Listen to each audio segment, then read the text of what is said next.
2, 1.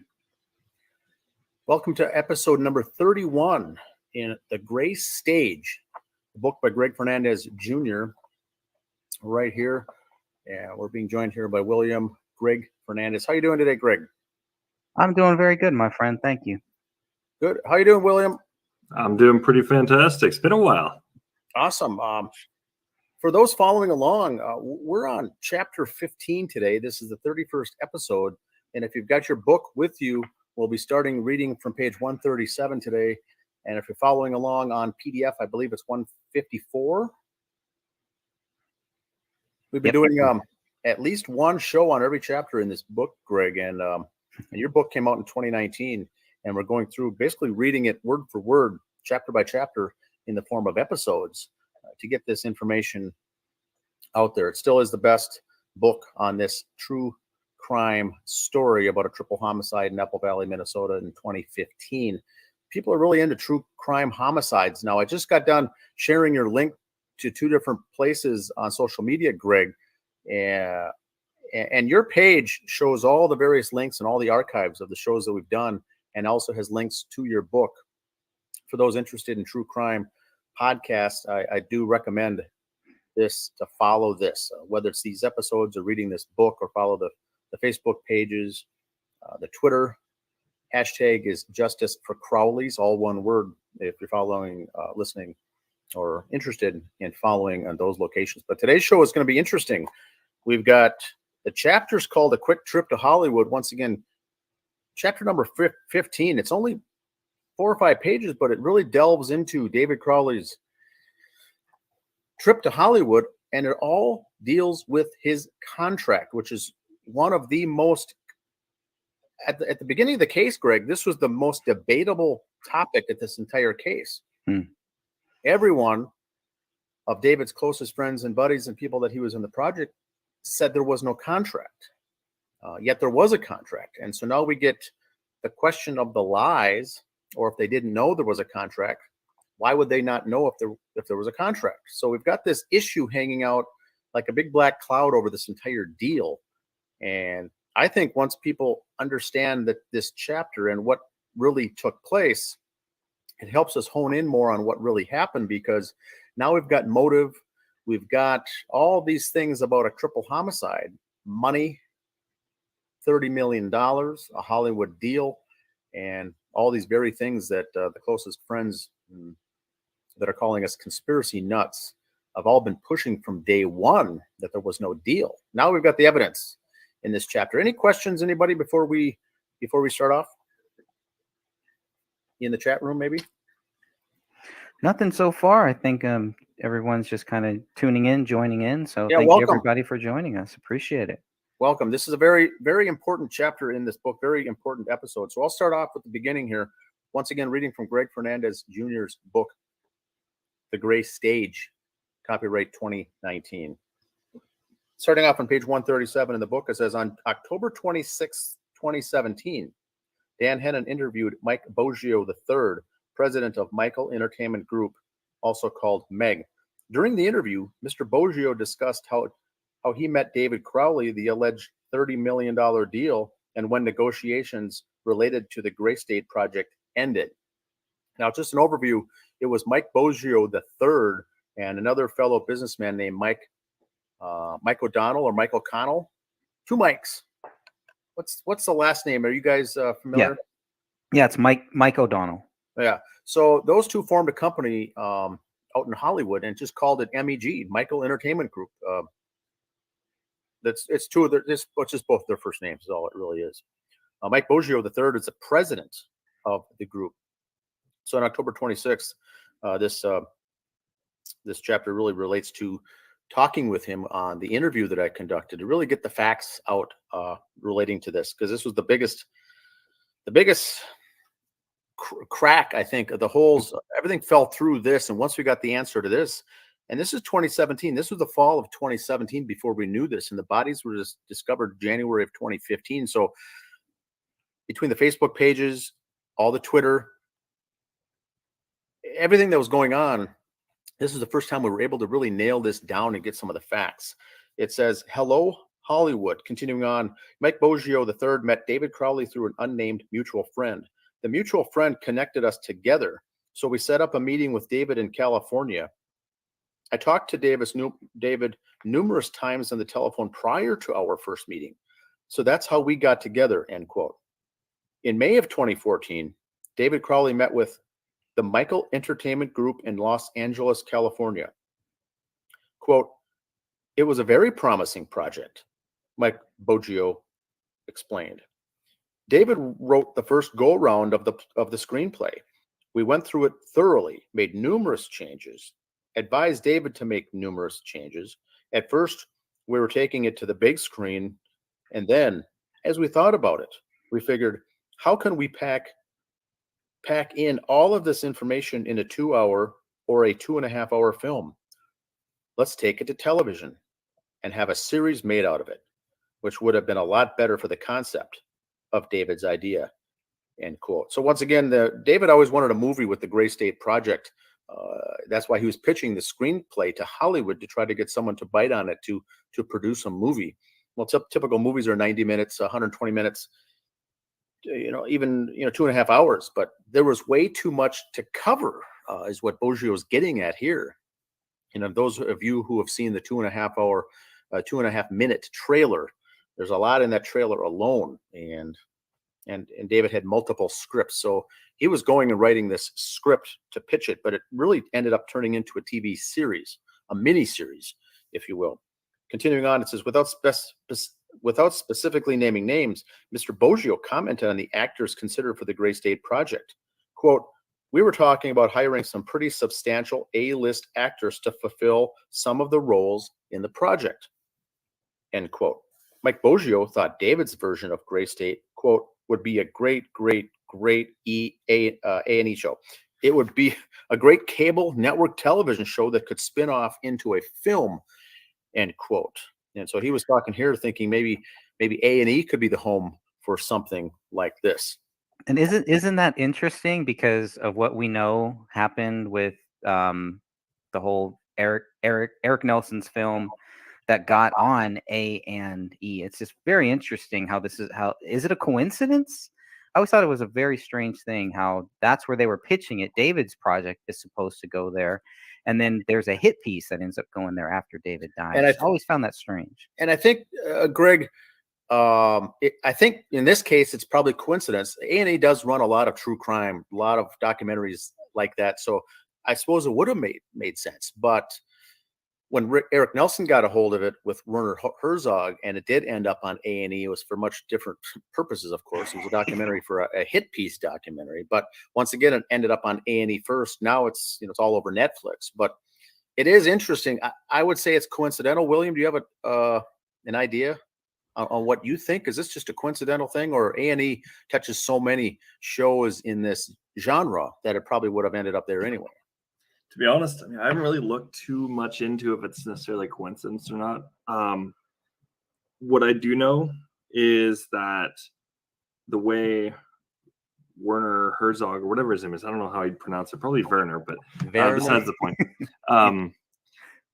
He did not speak very highly of David and how he carried himself. He just almost just drug his name right through the mud, just even speaking just a little bit about him.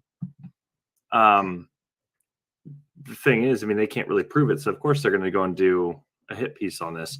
As for why on A&E, I think you got it right on the head. It's got a ton of true crime on there. As to why it hasn't been on, I think it's called True, which is just nothing but true crime. That's the real question there. Why hasn't it been on there? Oh, I'm sure they're going to try to sell it there too. I'm sure Eric Nelson is going to try to make as much money off of this dead person as he possibly can. Oh, absolutely. No doubt. I just don't. Guys. My thing is, that's the thing, because it hasn't made there, and that's been up for I think 4 to 5 years now, at least. True has. If it hasn't made it there, I think there's a reason behind it. I think it's on. I think Sophia said it's on the Paramount. No, the Discovery. Yeah, which I believe right is now, right? Yeah. So, once that deal falls through, like the whole Netflix deal fell through, maybe it'll move there. I'm sure they're going to try to find some type of a home for it. for A and E, it only played once, as far as I know. It only played once on there. Is that normal for the true crime documentaries on that channel? I don't really have cable, so I don't really know. I don't really watch a whole lot of TV myself. Yeah. I watch TV, but I don't have that. I don't have that one. But you're right. The story they were pitching was more of a, not a sci-fi, but more of a drama. And now the Eric Nelson movie, the documentary, was really a hit piece with David being the main character of the movie, kind of a hit piece against him. Whereas the first one was just a screenplay that he happened to write, and Boggio and company were pushing it to be aired there. All he was a screenwriter, but they did have a sense that he was an up and coming screenwriter, and he had some good content here. But I think it was really the fact that they liked him, as they could grab a hold of him as an up and coming. I wouldn't call it him a next Steven Spielberg, but I think he was an up and coming star in a screenwriting area. That I think that's what impressed Boggio and the other Mike the best, to say, let's get a hold of this guy because we can do some work many years down the road with someone of his talent and his caliber. Is that right? So to say. Makes sense. Now the next line, gets into that. It says, David was always very mature, said Boggio, very professional, very kind and courteous and outgoing and excited. That's the key word, end quote. Boggio called David's excitement about the project phenomenal. And I think we all can agree with that. He was pushing this from the beginning and did not think it was going to be just an average movie or film, but very high end, a phenomenal project. Ending up, it says, the original setting for the Gray State movie was in the Midwest Minnesota area, but MEG felt the movie setting needed to be nationwide, coast to coast, north to south. And that's very important too. They really opened up, and we're going to go full throttle with this deal, making this a full nationwide production. Yeah, I found that very curious too. And when you compare the 2013 script and the 2014 script, that lines up. Like the 2014 script just seems very very national, right? This is a national It's really a global issue here, but you can see the way that David wrote the script, and some of the criticism that I've heard people say about the 2014 script is it is a little bland, it's a little general, but I think David was purposely doing that. He really wanted this to reach a lot of different people. Didn't want to just insert one view in this. He wanted you. This is my opinion. He wanted you to watch this and kind of take in your own thing, whatever your views are on all of these different things. You could kind of relate it to it. So I think he kept it very, very general purposely, and very wisely too. Well, the other thing I want to add real quick is the fact that he leaves. I mean, just to kind of carry on with what you're saying about the blandness of it, I think he did that on purpose because he wanted to direct the film. He made that abundantly clear several times over. Because he wanted to go and direct it, he didn't want anybody else touching it like that. So that being said, he's got the whole setting and all this. He's got the background details. Everything is in his head. Mm-hmm. See, so he left a lot of that out of the script. So a lot of these details that could be very, very important details were left out. And I think that was purposely. And I think he was doing that with Meg on purpose, because I think he was trying to get into that role with them as well. Interesting. Yeah, probably. Now it continues on. The next bold print, it says the $30 million deal. Continuing on, it says, quote, we were negotiating with David at the time, end quote. Mike Boggio told Dan Hennon. We were talking about budgets for the film. We were talking about getting into production. Like I said, we had a list of A-list actors that I'm not going to even mention in this interview. And we talked about a $25 to $30 million budget. We could easily see the budget in this film being $25 to $30 million budget, end quote. I'm so curious to see who these actors are or were that he was talking to, that he was, that they were thinking about this. I know he doesn't mention them, but man, I mean, so much time has passed. Maybe it's not that big of a deal now, but I would be very curious to see who some of those A-list actors were. Well, it would be worth to get a follow-up interview with Mike Boggio just to see some of these answers now that all this time has passed, and it would be irrelevant now as far as the actors. But back then in 2014, this was who he was thinking about. This is coming up on 8 years. this is over 8 years ago now, so I don't think it would have any impact on anything, but just to satisfy our curiosity to see who these A-list See, these I, actors I were. think a little different on that. I think that the actors are important to this. Is if you think about it, how many of them? I mean, we can look at like the cult practices a lot of these guys do. Okay, well, look at Isaac Cappy. I just got to mention that because I think this is where this becomes kind of relevant. There's certain actors that are involved with some peculiar things, and so what happens if they're in contact with them? They could pass along messages. What happens? That goes higher up, and this could be why something happened, right? So that's as I leave it open to that. It's still an open possibility that something could have happened. It could have been some Hollywood related thing. But that would be my question as to which A-list actors, especially going for such a low budget like that. We're not going to be getting like Robert Downey Jr. We're not getting Chris Hemsworth. We're not getting those types of guys. Those guys that's going to blow up the budget real quick. But then again, William, this was a big production in 2014. Sure. We had a previous show that talked about what were some budgets of typical big screen Hollywood movies back at the time, and several fell into that $30 to $50 million budget that were huge. Now we're not talking huge movies, right, but substantial. And this was kind of in that mid-range ballpark. A lot of films in this were $5 to $7 million, I think, maybe even up to 10 for very, very low. But we're talking 25 to 30. That's where a lot of folks didn't.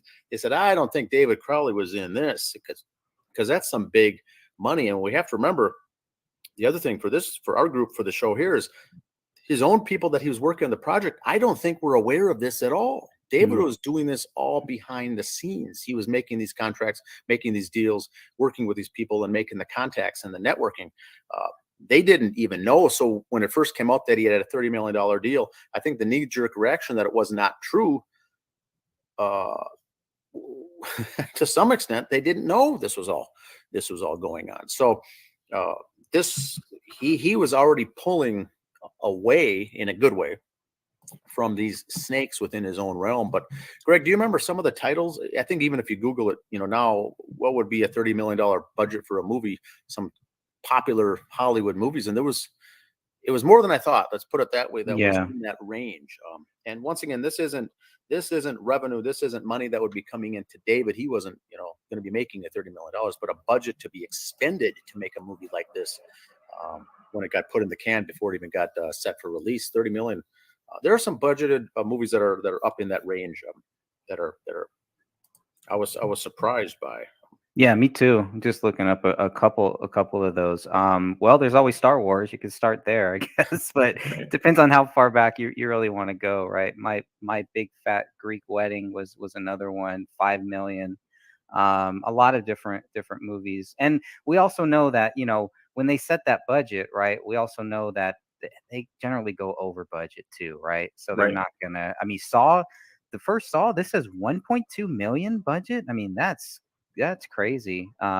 Rocky, trying to find more that are kind of a little more newer, I guess. Yeah. I mean, yeah, I'm shocked. And maybe if there's someone in the chat room too, just do a Google search for 2014, maybe 2014 movie budgets of popular movies, and you kind of scroll through. You can kind of get a range.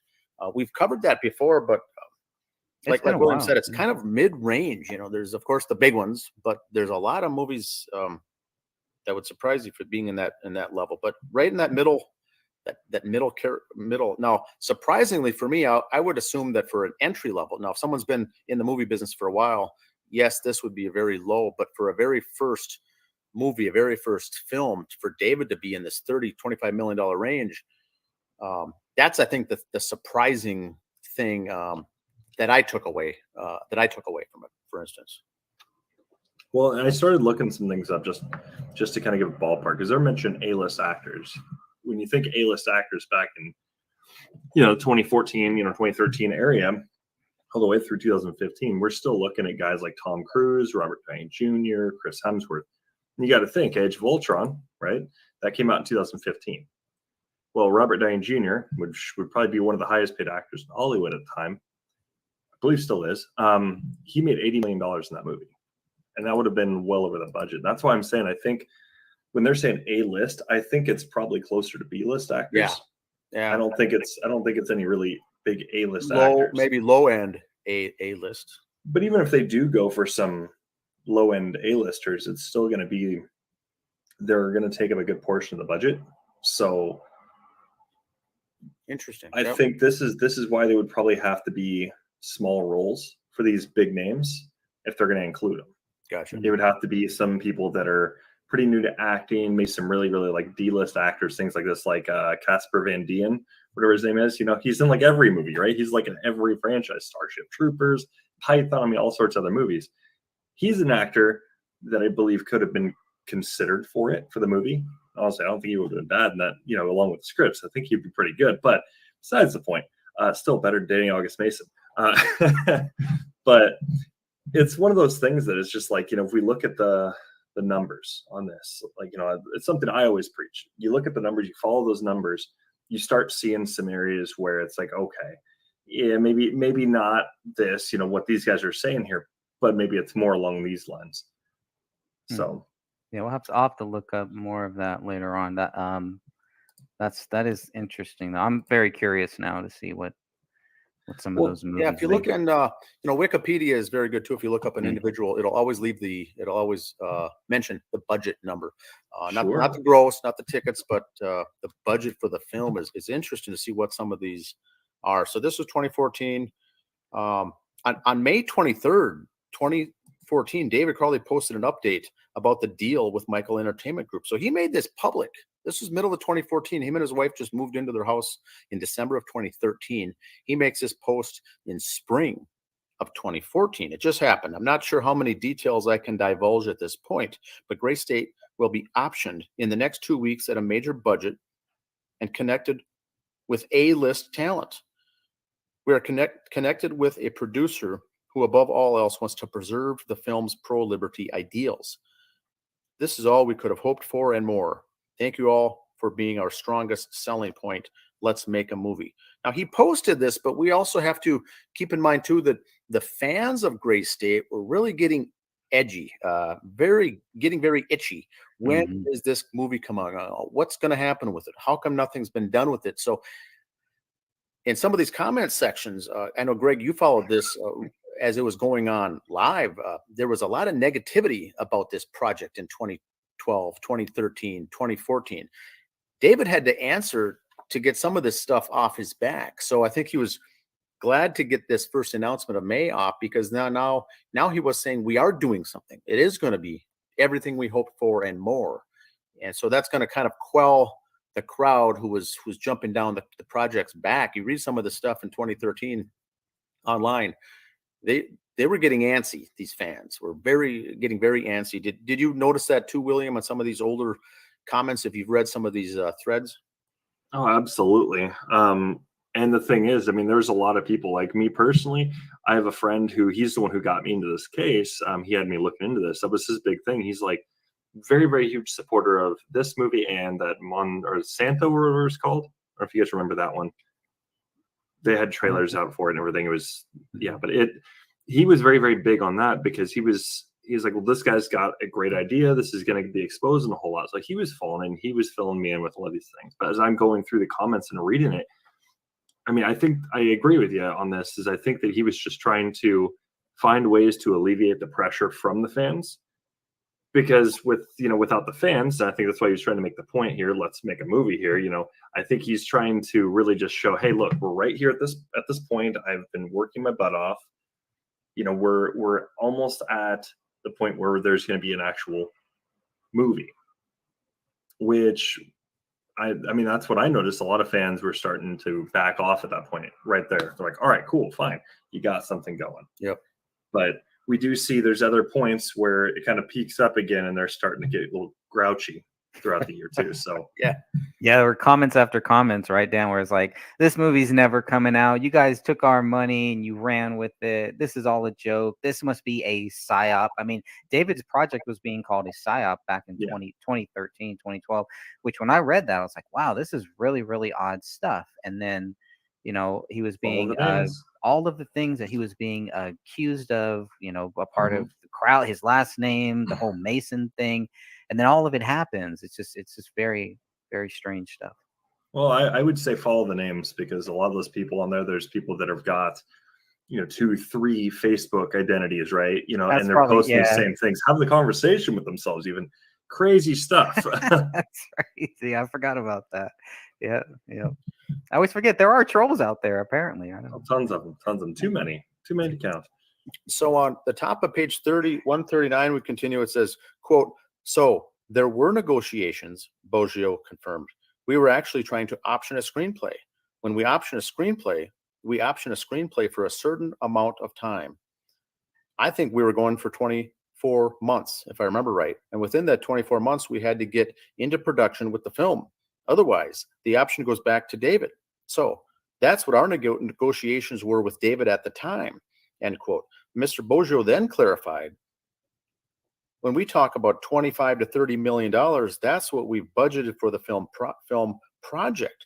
That's what we budgeted for everything to do from start to finish," end quote. So he's talking about a 24-month option. He's talking about $25 to $30 million. He said that they were in negotiations. And so I think we got most of our answers right there as far as the things that we had said early on in the case, that everyone says, no, there was no case, there's no contract, no negotiations, nothing going on. We know that there was. Now, was there a signed deal? I think that's what we're getting up to now. They were in negotiations. They wanted to move forward, but I don't think anything was ever signed yet. So that's where some of the discrepancy came in, because our detractors on the page were saying nothing was signed and they weren't moving forward with it. Whereas I do think that they were negotiating to come up with something. And then in the timing that it took to get Danny August Mason to release his contractual rights to the film is when the bodies were found. So I don't think there was any closure there. So we do have to specify that I don't think there was a contract signed and moving forward, but they were in negotiations and moving forward with that money amount. That $30 million was real. It wasn't made up. It wasn't inserted into the conversation. Those were real. Those were facts, is what we've got to get through. Yeah, and even though the contract may not have been signed, there was a contract given to David that he was meant to sign, right? As far as we know. Yeah, they had an oral a deal. I'm not sure if there was written and signed yet, but they were under the working assumption that a deal was in place. They were moving forward as if a deal was done. Now, was there a contract signed that he saw and then he signed and sent back? I don't think he could do that without the legal side being done. And I think that's the piece that got held up. Right. Gotcha. With the legal, to try to get these two characters out of the way first. Mitch Heil, he signed and got and relieved himself of the stuff. Danny August Mason never did, and it kept hanging up. And that's where these 3 or 4 months really kept backing up. And that was to the point where I don't think Boggio knew what to do, because they were trying to work with David, but David was battling this other fight going on the side. Yeah, and they had a deal. Right. And but was there a contract signed? I don't know. We've never seen any evidence that there was anything signed and a deal was done. Right. We'll get to it further in the chapter here, but when I was speaking with them on the phone, they said, he just dropped off. We never heard from him. Later found out that he was dead. So the contracts never ended. They never put an end to them, which I think the folks thought that what we heard David Crowley's father say was the contract went away. There was no deal. David got depressed and he was in financial straits. Therefore, he killed himself. That's the storyline that we hear, is that there was no deal. Now, no deal is very different than an ongoing deal that just hasn't been completed or come to fruition yet. They were talking like there was no deal, like it was cut off, that they were like, David, we're done. See you later. Go find someone else. That certainly was not the case. Oh, it's really sad too, because his dad just totally went along with it. Like, oh yeah, this is totally what it is.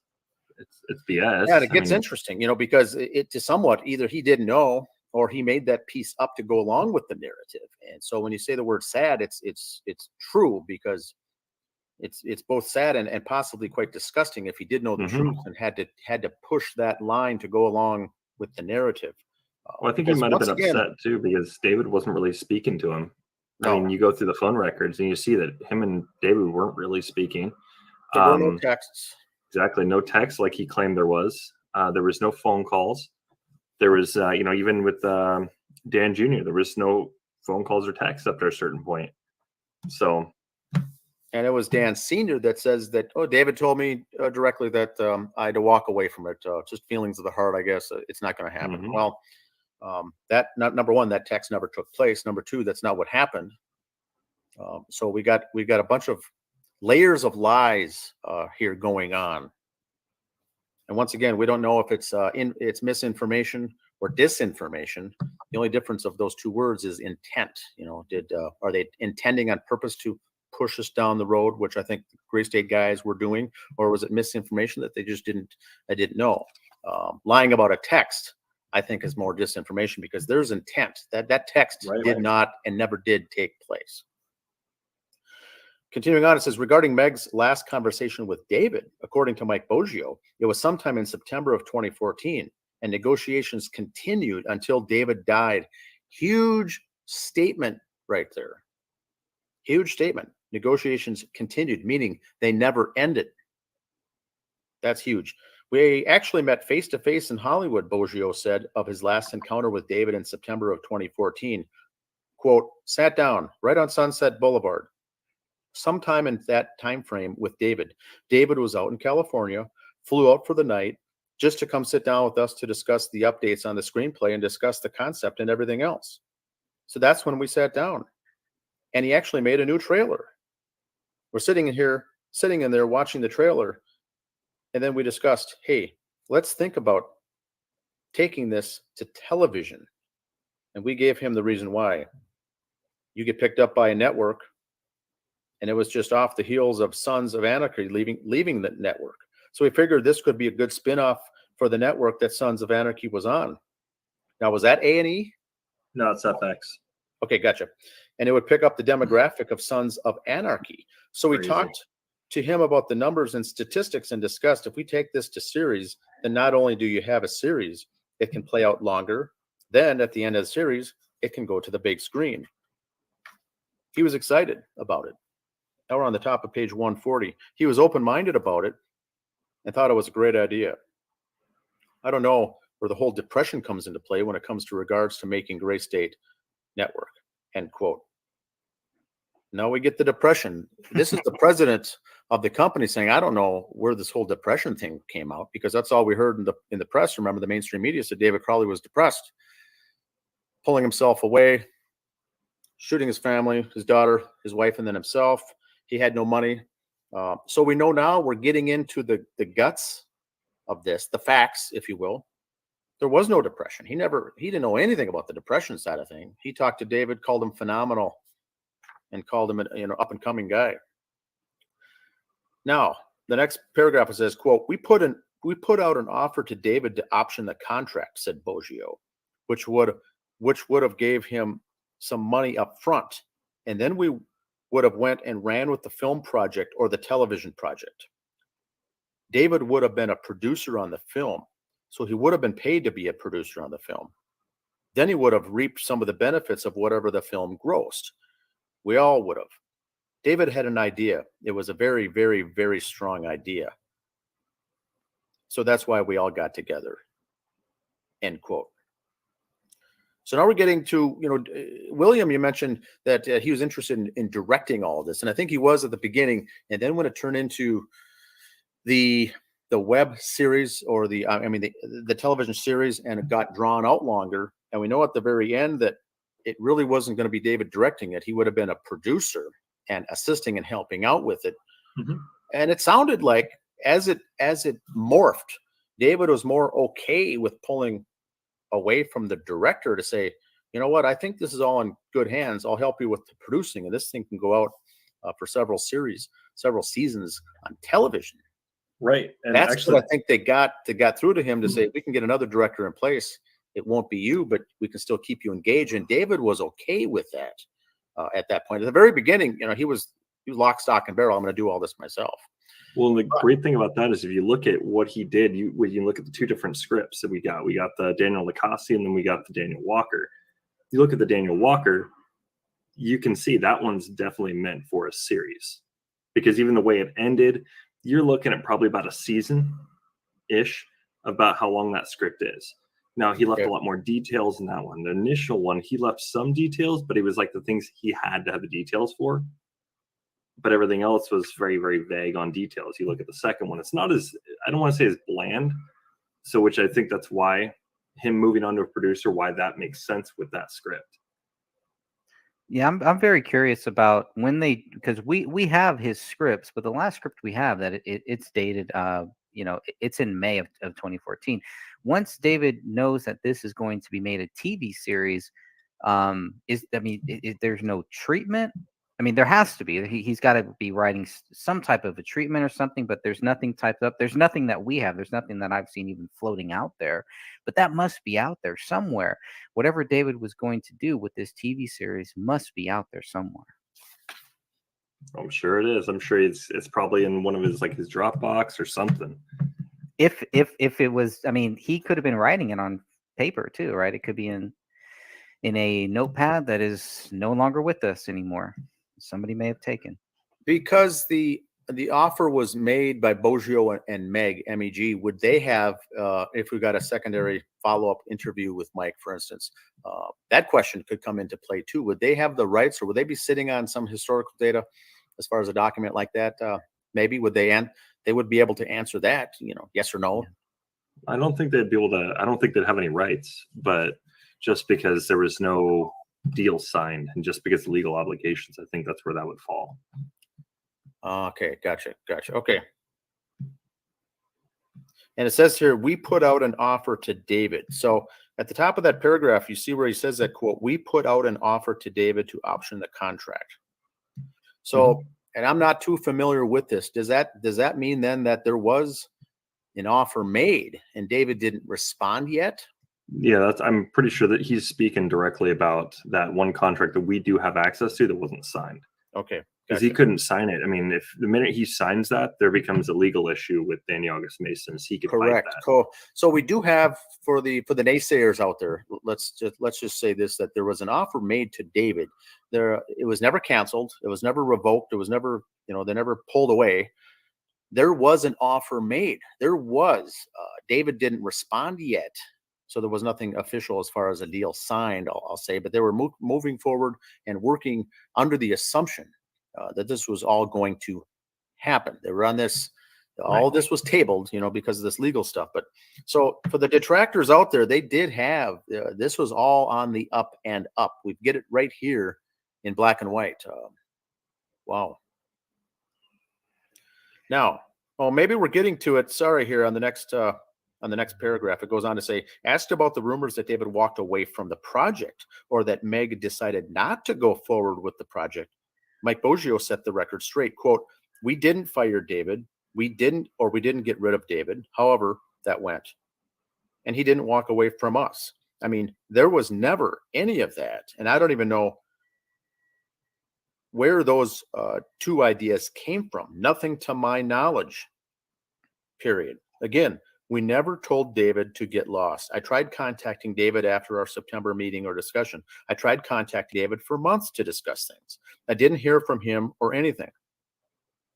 So I was getting a little nervous myself. Not nervous for our business transactions. David and I became friends. Not only were we business acquaintances, but we became friends. I called him on the holidays, wished him a happy Thanksgiving to him and his family. I did that numerous times until I heard the very, very disturbing news.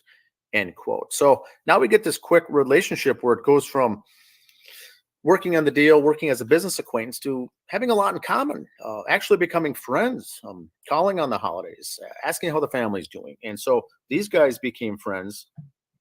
But it's nice that Mike Boggio here goes out of his way to clarify. And this is the one thing I wanted in this interview, for him to be made clear that they did not fire him. They did not tell him to get lost. And David did not come back to Boggio or Meg and say, I'm no longer interested. Please stop contacting me. None of those things were ever said. So there was a deal in place, period. Right. Now, at the very end of 140, it says, when Mr. Boggio received the news of David's death, he was in total shock. He said, I didn't believe it. I didn't believe it. Quote, so Christmas comes, Boggio continued. December 2014, I guess it is, comes around. I called David on Christmas, around No, you Christmas didn't. time, to wish him and Kamel and the baby happy holidays. I went out of town for New Year's. When I got back, I called him to wish him a happy New Year. And then I still didn't hear anything. So I felt it was kind of weird. So I contacted a mutual friend that David and I both had and asked this person, let me take a step backwards. Prior to that, I called this person saying, man, I haven't heard from David in at least a month. Have you heard from him? He's like, nah, but it's the holidays. You guys got him in the studio writing. When he gets into that writing mode, he shuts down and secludes himself. So just focuses on what he needs, what he has to do. It's the holidays coming up. I'll run by and see him and see the family and see how things are going. And I'm like, all right, cool. So like another month goes by. And then after New Year's, after I left David a happy New Year message on his voicemail, I called this person and said, man, I still haven't heard from him. Did you go over there for the holidays? ? The mutual friend said that he had not gone to David's house yet. Then, like the next day, Boggio continued, the guy calls me and says, did you hear? And when he told me, I was in total shock. So do we know who this person is? It's Zach. It's got to be Zach. Okay, gotcha. And Zach's a Minnesota guy? I think so. I got his phone number directory up right now. So Gotcha. Let's So see. he said, did you check on him? And he goes, you know what? I never did get around to going over there. So how close was this friend? Yeah. Do you guys know? Well, Zach would have been in Seattle. He's got Seattle area code. Okay. Yeah. So I mean, he could be in Minnesota, but I mean, And there's End of the a good film scene in Seattle, Mhm. right? There's a pretty popular film scene out there too. oh yeah, So I don't know. I mean, when I first heard that, I was like, wow, it sounds like this friend or this friend is stalling for something. yeah. That was the first reaction. Not saying that that's my only reaction or what I really think happened here, but it just sounded like this person is kind of stalling there. And then William, you also brought up when Dan was reading about Michael Boggio saying that he called David. You're saying that call is not on the phone records? It's not. I honestly, I thought my mic was muted when I said something, but so sorry about that. But It's okay. but no, he did not call. All throughout, like he did not get the new phone number. I'm just looking right directly through. Maybe he had the old phone. Well, the old phone number would have forwarded to the new one, possibly. I mean, maybe he was calling the old one. That That's would what I'm have. thinking. You know but what? that's It still would have weird. been no, because the old phone number didn't get shut off until October. Right. So if they were I don't know, man. Yeah, I It's don't the know. Thanksgiving part that gets me because Yeah, at that point it's like, okay, well, why are you contacting another phone? I mean, If maybe he you're- if didn't you're- have David's new phone because from what Michael Boggio was saying, he had trying to be contacting David for months. So that would make Right. sense that he doesn't have his new phone. He's calling the old phone. Which Nobody's is doesn't picking know up. it. See, here's the Right. weird part though. So think of it from this perspective. If they're working together, why doesn't he have his new phone? You'd think with the contract and everything that he's trying to get this going, he'd have his new phone. And he Now doesn't. you would assume. Mhm. Now this is, he makes the announcement David does on Facebook in May, and he flies out there once. I think it was June, and then they say in September is when he comes down again on Sunset Boulevard, and they sit down and have the talk face to face in September. And now Right. the month before is when David went through this awkward birthday party for Rania Mhm. and had the conversation with Danny August to say you got to release your rights and all this. And so September they're pretty much locked in. And so October and November go by and he's not hearing anything back. To your point, William, by this point, if he changes his phone number, he certainly would give it to his number one, the guy doing the contract Right. for the option. So your suggestion is, how would they not have the right phone number at this level of negotiations? And I think that's a good point. Now, once again, maybe one of them lost it. Maybe he didn't give it to him. Maybe he wrote the wrong one down. I don't know. I can't answer to that. But you're right. Right. They're going a couple months down after serious negotiations, and you show no record of him calling David on the Yeah. new phone ever. Mhm. Right. Correct. So if he's calling, he's either calling the old number or he's lying. Is the only thing we can Right. assume here. Is nothing ever happened, or he called the old number, or option C, that's something we don't know about happened. But really, right now, he didn't call the new number. There is no evidence of him calling the new number, is what you're saying. So he either called the old, did not get the new, or made the whole thing up. We don't know. Now, the talking here, from what I'm picking up with Mike Boggio, all seems to me that it's honest to goodness. He's very authentic. Now, what do you guys think? Is that something that he could be just pulling over on me and I'm falling for it, or do you guys find him to be authentic and truthful in what he's saying and his actions? Well, he's Yeah. trying to. Go Oh ahead. yeah, sorry about Go that. No, go for it. Go for it. Go No, ahead. yeah, definitely. He definitely, when I listened to it, to that call, yeah, he didn't have to talk with you either. So the fact that he was able to give you that time, and we know other people have talked with us, and so I've compared some of those other talks with some of the Gray State Goons compared to your talk with him, and it was totally different. I felt like he was basically blindsided by a lot of different things. It makes me wonder too if David was actually, maybe it wasn't Zach Carter, so maybe it was David Crowley stalling. Was David Crowley working with somebody else? Was David Crowley looking at other ways? Maybe David didn't want to do the TV series, but he's going to tell them yes. Oh yeah, cool. That's great. Maybe he really didn't want to do a TV series. Maybe he was still trying to pitch this as a film. Maybe he thought, well, if these guys want to do it, maybe I can find somebody else to. And the fact that he hadn't signed any contracts really makes me think about that. That maybe it was David Crowley that was stalling, looking at other things, or maybe there were people in his ear saying, "Hey, don't go with those guys. We got some guys here. We got some other people here that we can pitch this to." So many different things. Totally speculating, but when I listen to, and everybody needs to listen to Dan's call with Mr. Michael Boggio. It's a 38-minute call. You can listen to it, and you can decide whatever you think about it. I just found that 38 call or 36-minute call really helped me and really changed my view on a lot of things and really kept me going on this case, because after listening to it, I had so many more questions. And the whole movie thing is just to me, there's something very big here that is flying over my head, something I'm just not seeing here. It's right in front of my face, and I just cannot grasp it or just say, okay, I got it figured out. Now I understand it. Every time that I listen to that call, I just have more questions, even 5, 6, 7 years later. So, now, William, what do you think when you hear this or watch the interview? Does he come off as authentic to you? Your thoughts? Oh, absolutely. He comes off very authentic because it's more or less he's trying to recall things from his memory. And I mean, just being able to do that sometimes it's not always easy. Correct. He didn't have a list of notes. I think I caught him driving in his car or something. He was not prepped for a meeting to answer certain questions that I had given him in advance. We both just winged the conversation. Yeah, exactly. And that's why I think it's pretty authentic, but at the same time, I mean, it begs the question, because if he's in contact with Zach, we know Zach was contacting David via phone number. But if he's also saying he'll swing by, that raises some questions. That's now seeming like somebody that was also in the area. Now, if we're looking at people that are in his area, who do we know that's actually contacting David that's in the area? Then that's where you start looking at the people that are in his group already.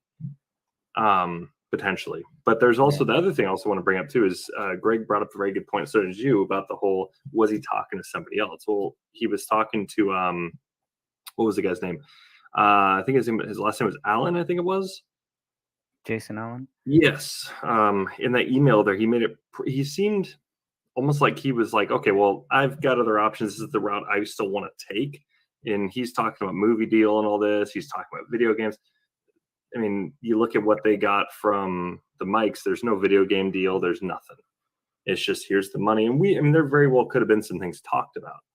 So he would have had the option to do all that stuff though. They were just after the film. Right. That's pretty much it. So even if you think about that, when it gets turned into a TV series, do they have to write a whole new contract then at that point? Because now we're not talking about a film. Right. project. Now we're talking about a TV series. So that could be another reason why this contract did not get signed. But that's a big deal, unless there is a signed contract out there that we just have not seen. And maybe, definitely, if there was, then I think Michael Bosia would have probably mentioned it to you. And so I just to guess. kind of give you guys a quick little recap, I'm looking through the old phone numbers right now. And so I've already found on September 12th, Boggio and Crowley had been speaking. And this is just through the phone calls. This isn't even through the text yet. But yeah, they were speaking. So I mean, so far it's lining up that the guy was telling the truth. But the thing I have a little suspicion about is, why didn't David give him the new number? That's my question, because I'm seeing all the way through September, no problem, they're talking. Now, do we know that was David communicating with him outside the new number, for instance, on a static social media, a Facebook Messenger, on social media, Twitter's, direct message, contacting him somewhere else, and Mike just never chose to call him on the phone number, the new phone number, but they were still in communication. Maybe we'll find that out with the texts and whatnot. Now, we do know that if David took this deal or another deal, him and Komel were still working loosely with the real estate agent in Los Angeles looking at homes. That this came up another time, which means he would have had a deal of some sort to move away and look at homes and being closer to Hollywood. There was a real estate agent, and they were looking at homes, and I think they were sending him, the gal, their agent was sending them some criteria of, here's homes in the area that fit your criteria, that we haven't gotten into too much on the show here, but they were looking, or at least made a preliminary look for homes in the area, thinking we're going to get out of the Apple Valley, Minnesota home anyway, that they had just moved into a little over a year before.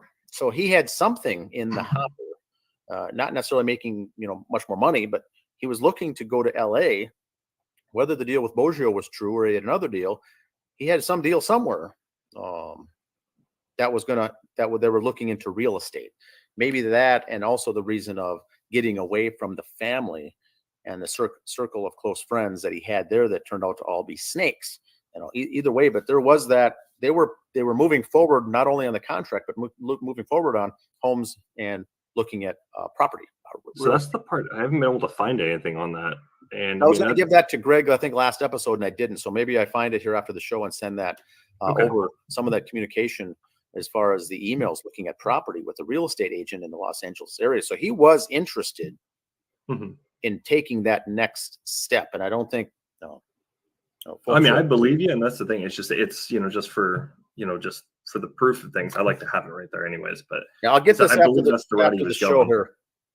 Oh, I appreciate it. I got it saved in a folder somewhere. I'll do it right away. But I think I was going to do that last episode, Greg, and I never did. So, so now it reminds me. I'll make a note and get it off, because that was very telling for me when I saw that communication.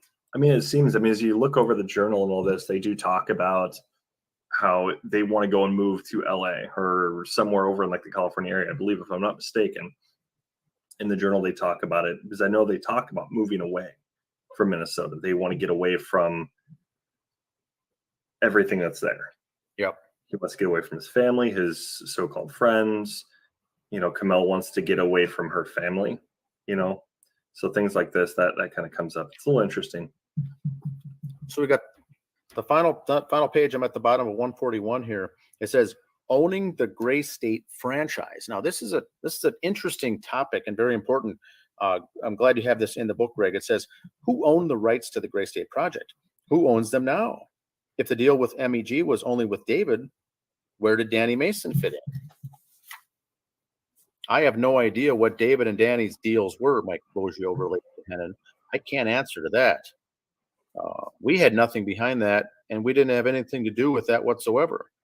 We didn't advise David to do that. Now that makes sense. That was legal. That was illegal, because I think he could have moved forward with the film and the film franchise and the internet or web series or the TV series without that. And one of the users on the comments here on the web and the YouTube did mention that did he have to release Danny August Mason to move forward, Yes. or was that just in his best interest to do so? I think it was in his best interest per his lawyer. I think it was Adam Right. Gibson that said you should get that squared away and close the deal on that first. You don't have to. You can move forward with the deal Right. and move forward with the contract, but I would clean up that loose end first and then move forward. And that's why Danny August Mason was delaying for month after month after month after month until finally David Crowley gave him the deadline to say, you got December 16th to shit or get off the pot. What's going to happen here? You can't go both ways and keep leading me on. And that's when then the very next week, as the bodies were found, I think that's what gives mostly into our motive, our means motive opportunity comes right in that time frame with Danny August Mason, stringing along David for all these months until he gives him a hard deadline and says, I'm moving forward without you. Right. That's when Danny August Mason knew the time was off the clock. The time had ran out. Something needed to happen. And Danny August Mason is only in this for the money. So now you get the bodies dead, $30 million deal. It's not too hard to back into what probably happened here, but very interesting. But I do think, to the listener that wrote on that on the comment, that legally he didn't need to do anything with Danny August Mason. He could have just moved forward with it, but he would have ran into a hell of a lot of trouble down the road, as we know, because you get some people in it for the real reason, authentically want to move forward with the movie, and those who want to move forward with the movie for the money reasons. And now that's where we get, in this case, we get the two heads butting. Who wants to do it for authentic, not to make money, not to be rich, but to get the message out, David, and who wants to make money, Danny. And now you get December 24th, 25th, 3 dead bodies found, and the script lands into younger Junior Crowley's lap, who's best friends with Danny August Mason, essentially. And now you know how things all come back around.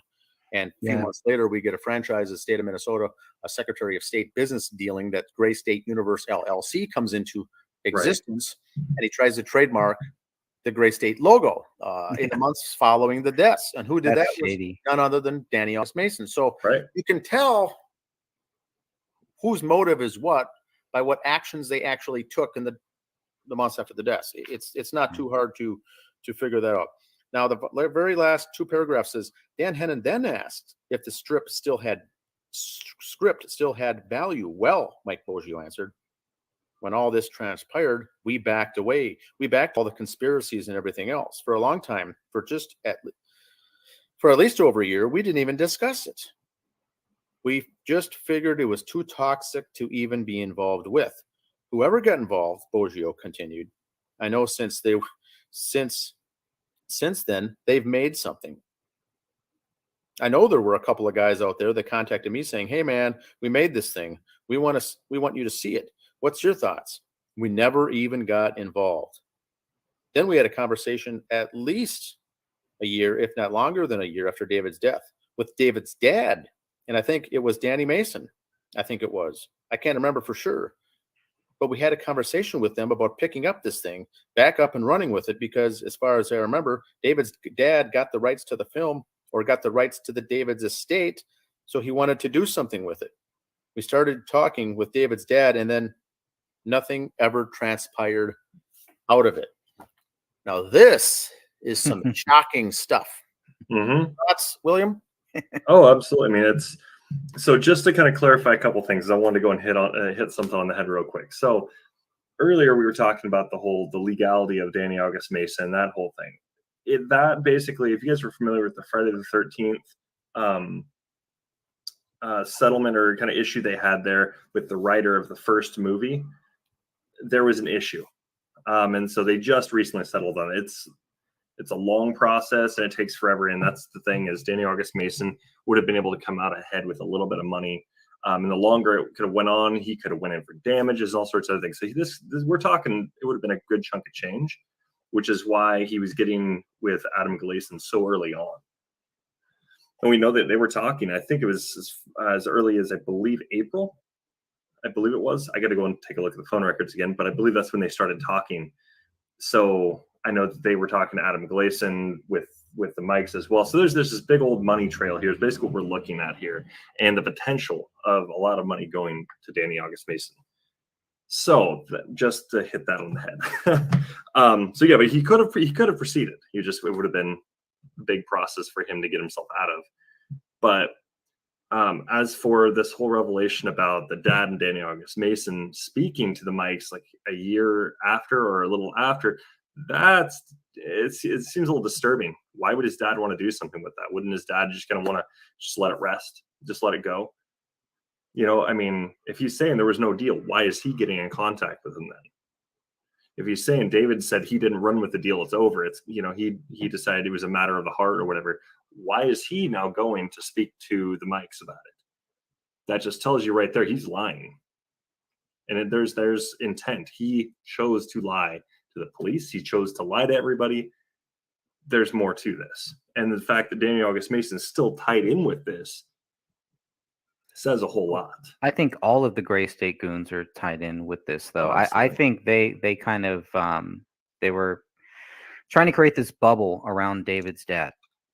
When I look at David's dad, I don't really see too much that David's dad did wrong as far as knowingly lying and things like that. Right. It could happen. It could not. I don't want to accuse him of that, because when I look at this stuff, it looked like he kind of made the same mistake that David made. He surrounded himself with these very shady people. And then all of a sudden, those same people are now trying to surround David's dad. And they want to move forward with it. David's dad does not need money. He does not need to make this happen. If David's dad wanted to, he could make a real film showing that his son did not do this at any time. At any time. He could do that. He could still do that now. He could hire a private investigator to actually figure out what exactly happened. And of course, not Kenneth Maines, because that guy's a scam. So yeah, whatever you do.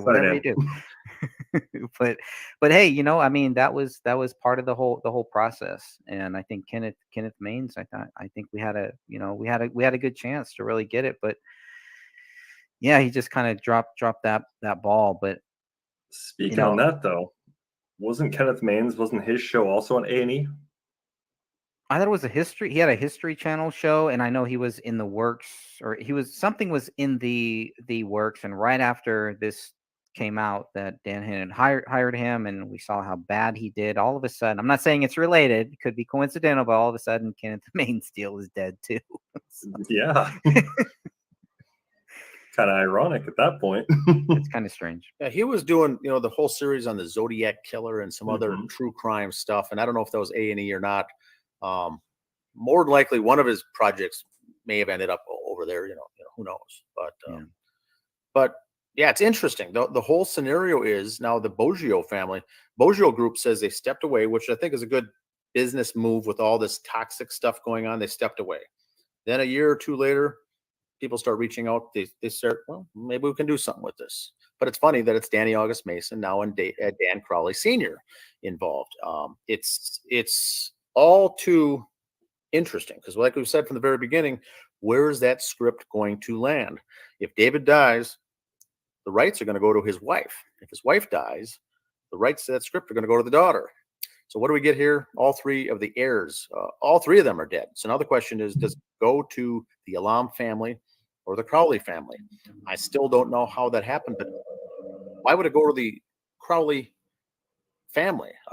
Wouldn't it go to him because it's David's Crowley's project, so it's whoever owns like what Michael Boggio said, the Crowley estate. That's where it really is. So that's where it kind of gets and so I get. And that may have been the thought process with the criminals planning this whole thing, is saying it's going to end up there. We have to kill all three to make it land on the Crowleys because they are favorable with us. They are allied with our thinking. Right. And we've already got Dan Sr. compromised, so to say. Dan Jr. needs money and a job. Danny August Mason wants money. Sean Wright wants money. Mason Hendricks, all these guys are riding the coattails, waiting for some big thing to come in. Now all that's left is the script. They have to get the script. And what we find is that they get it. And they wait a little bit and they move forward with it. Something that we had predicted from the very time, from this all happening. We said they're going to move forward and spin this into something else, even if it's a lighter contract, not $30 million budget. I've said from the very beginning, if it's Danny August Mason involved, he may say, look, let's strip it down and make it cheaper. Do a budget for $15 million to get a movie out. At least we're going to get a movie out. and we're all going to make money. And so that's exactly what they do. They contact the Boggios again to say, let's get this movie going. In fact, the words were, we've got a new product ready to go. We want you to see it. There's a new trailer. I didn't know anything about that. Did you guys know that they, moved on and made a trailer about it? Or did with Joe Biggs and all that? Yeah, with the Joe Biggs and Terrible. some guy named Elvis. But I mean, even then, there was a trailer that was filmed back in 2013, maybe, that they put out, that Sean Wright made a big deal about. Hey, Danny August Mason put that trailer out there, and he didn't get the clearance from Sean Wright and from some other of these guys. So that's when this internal war between these Gray State goons really came to a head, where we could all see it, and we could see it. These guys are not all on the same page. They're all looking at the same project. They all want to do something with this project for them, not for David Crowley, because if they cared about David Crowley and David Crowley's project, they'd be right here with us. Understanding David Crowley did not do this. These guys just have no brain cells. How do you think how are you going to walk in and pitch something like this to a Hollywood company and say, oh yeah, and this was also created by somebody who ended up killing a 5-year-old child, killed himself, and killed his wife? Do you think anybody's really going to pick that up? I mean, I just don't understand their logic and even moving forward with it. But you're totally right. We knew they were going to do this. It's mouth breather activity. So I think that, our page was drawing all this attention in April and May and June. And we saw already right away that Danny August Mason was going through a legal firm to get that Gray State logo and the branding copyrighted. And then he started a new company with the state of Minnesota, with the Secretary of State. And once we pointed out in the month of, I think it was May, someone on our page says, that Screen Actors Guild, David Crowley owns the rights to that script until the year 20. Was it 20? What was that registration for the script? It was due that he was going to own the rights until the year 2030 or something. Yeah, it was option. Not even the option, but not even the option. On the frame on the wall that he had, it said he owns his rights from this period, and they weren't going to get it anyway. Even if it landed in their lap, they couldn't do anything with it. And that's when we see the very next month, or even a couple weeks later, Danny August Mason moves to Texas and cancels the project, pulls out. He shut his business down and didn't proceed on the trademark for Gray State. It's like our group gave him the advice on what to do, what he couldn't do, and he was reading our page. Says, "Oh, I guess I can't do anything more with this." Moved to Texas with Biggs, and or wherever Biggs was. Right. There was nothing more on the contract, nothing more on the movie. Everything it all went silent. They were reading our pages. Yeah, no, you were the big threat, Dan. You were the one that they were really, because you were putting this stuff out there, and this is what they did not want. They loved people speculating about the government. They loved people speculating about David was killed by some cult or all of these wild theories. But you became a big threat because you were actually trying to look at what really happened here. That was the big threat. The means, motive, and opportunity. That's and it. Right. The biggest criticism I've ever drawn from before even William came on is when I dare mention David's brother, Dan Jr., involved in the killing of his brother. I brought that up, not saying that he did the killing, but I said, I feel that his brother's involved directly or indirectly with the death of David Crowley. And I got the threats the very next day, hours after I said that, is when everyone came down on me for merely suggesting that his brother was involved. And now we look back after everything that's been said and done, and it's 99% sure that Dan Crowley Jr. is involved and was involved. Now things start to make sense. Why, once you get over that target is when you know you're on the right track. And boy, that $50,000 bank withdrawal, the lie that Dad said as far as pulling the money out, but he was out of the country. And he couldn't have done it. That withdrawal was done at a bank in Minneapolis. Oh, look at this. Look at this. So if you look at the signature, that's not David Crowley's signature. Nope. No, that's actually very, very, very similar to Dan Jr.'s signature. So what the suspicion is, is that Dan Crowley Sr., got wrapped up into this more so from the bank fraud case that he would send him behind bars in this fraud case of the bank withdrawal from a POD account payable only upon death of a trust fund that his son took out $50,000 that I think he had to support shoving that aside so police would not investigate in exchange for letting the homicide thing go away and go along with the narrative before sending his only remaining living son to prison. The other one was dead. So he got caught up. I think they're all caught up in a compromising position and not knowing what to do and playing the lesser of two evils to get out of it. And hopefully the whole thing goes away. Well, David did call it the Crowley curse. Yeah, I was curious about the Crowley curse too. So for another day. That's what comes of it. There's so many things going on with the onion peel. And if we can get more folks to follow this case on Greg's podcast account or on YouTube, we're long past the speculation. We're long past the theories. And we know, once again, we can throw away the whole government conspiracy. Black ops, men in black came in and swooped in and killed the family. Once again, if David Crowley was a threat, they would have killed David Crowley. But there's a reason all three needed to die, is to have that asset. Right. David Crowley didn't have many assets. He didn't have fast cars and big homes and big cars and big houses. He had one asset, the script.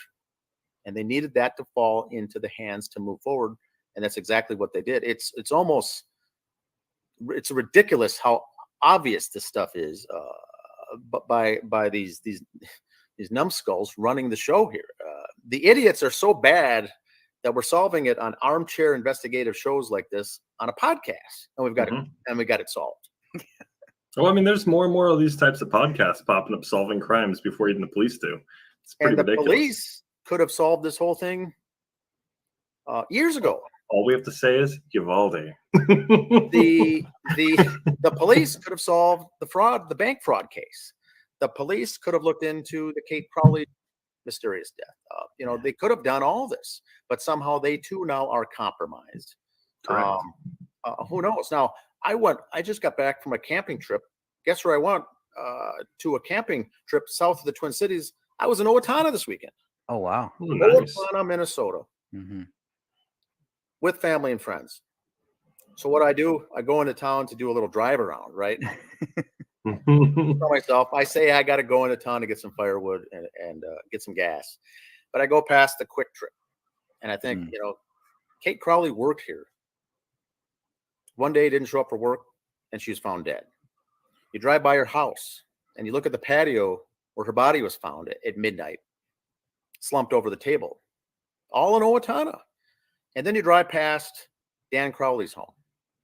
Big, long driveway, big estate, big home near the Straight River, right in town before the town blew up and got really big. That was one of the bigger estates in the city.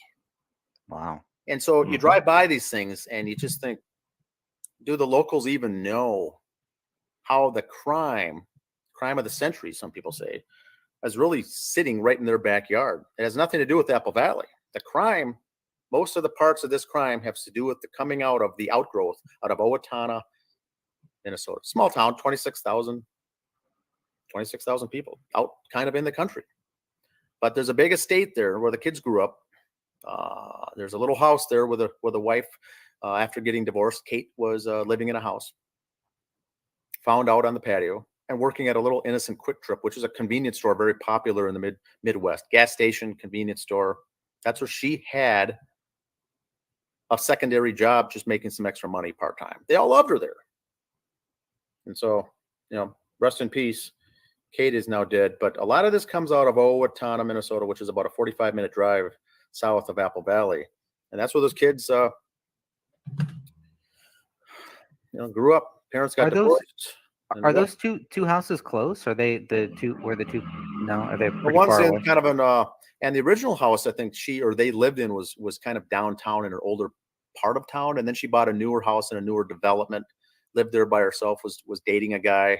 He's the one who didn't hear from her that night, went and did a check and found her collapsed over the back table. They never really found a true reason, maybe alcoholism or something. But she worked at a local quick trip gasoline stop. So you drive by this place, it takes you back that you're in the vicinity of all this evil, and it's just nasty. But Wouldn't that drive anybody to drink, though? it's she was involved with a lot of stuff, and who knows what that family was even like, or what they went going through, and what was happening there behind closed doors as those kids were smaller. We don't know. We can't assume, but that was not a normal family growing up.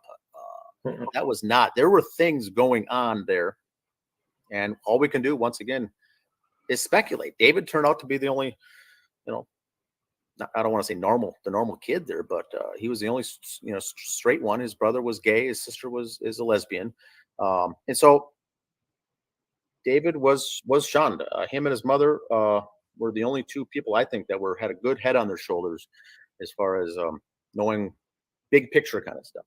Right. You got blinders on there, but that's all I've got for today. Greg, any other questions for this one? Not for me. No, I'm good. Maybe William, if you have any final No. words or anything. No, I'm good. We anything, covered it William? all. No, we definitely covered it all. I think you covered it all. Yeah. All right, thanks, guys. I got to jump off, but we'll see you next month. All right, my Sounds friends. good. Thank you both. Thanks, guys.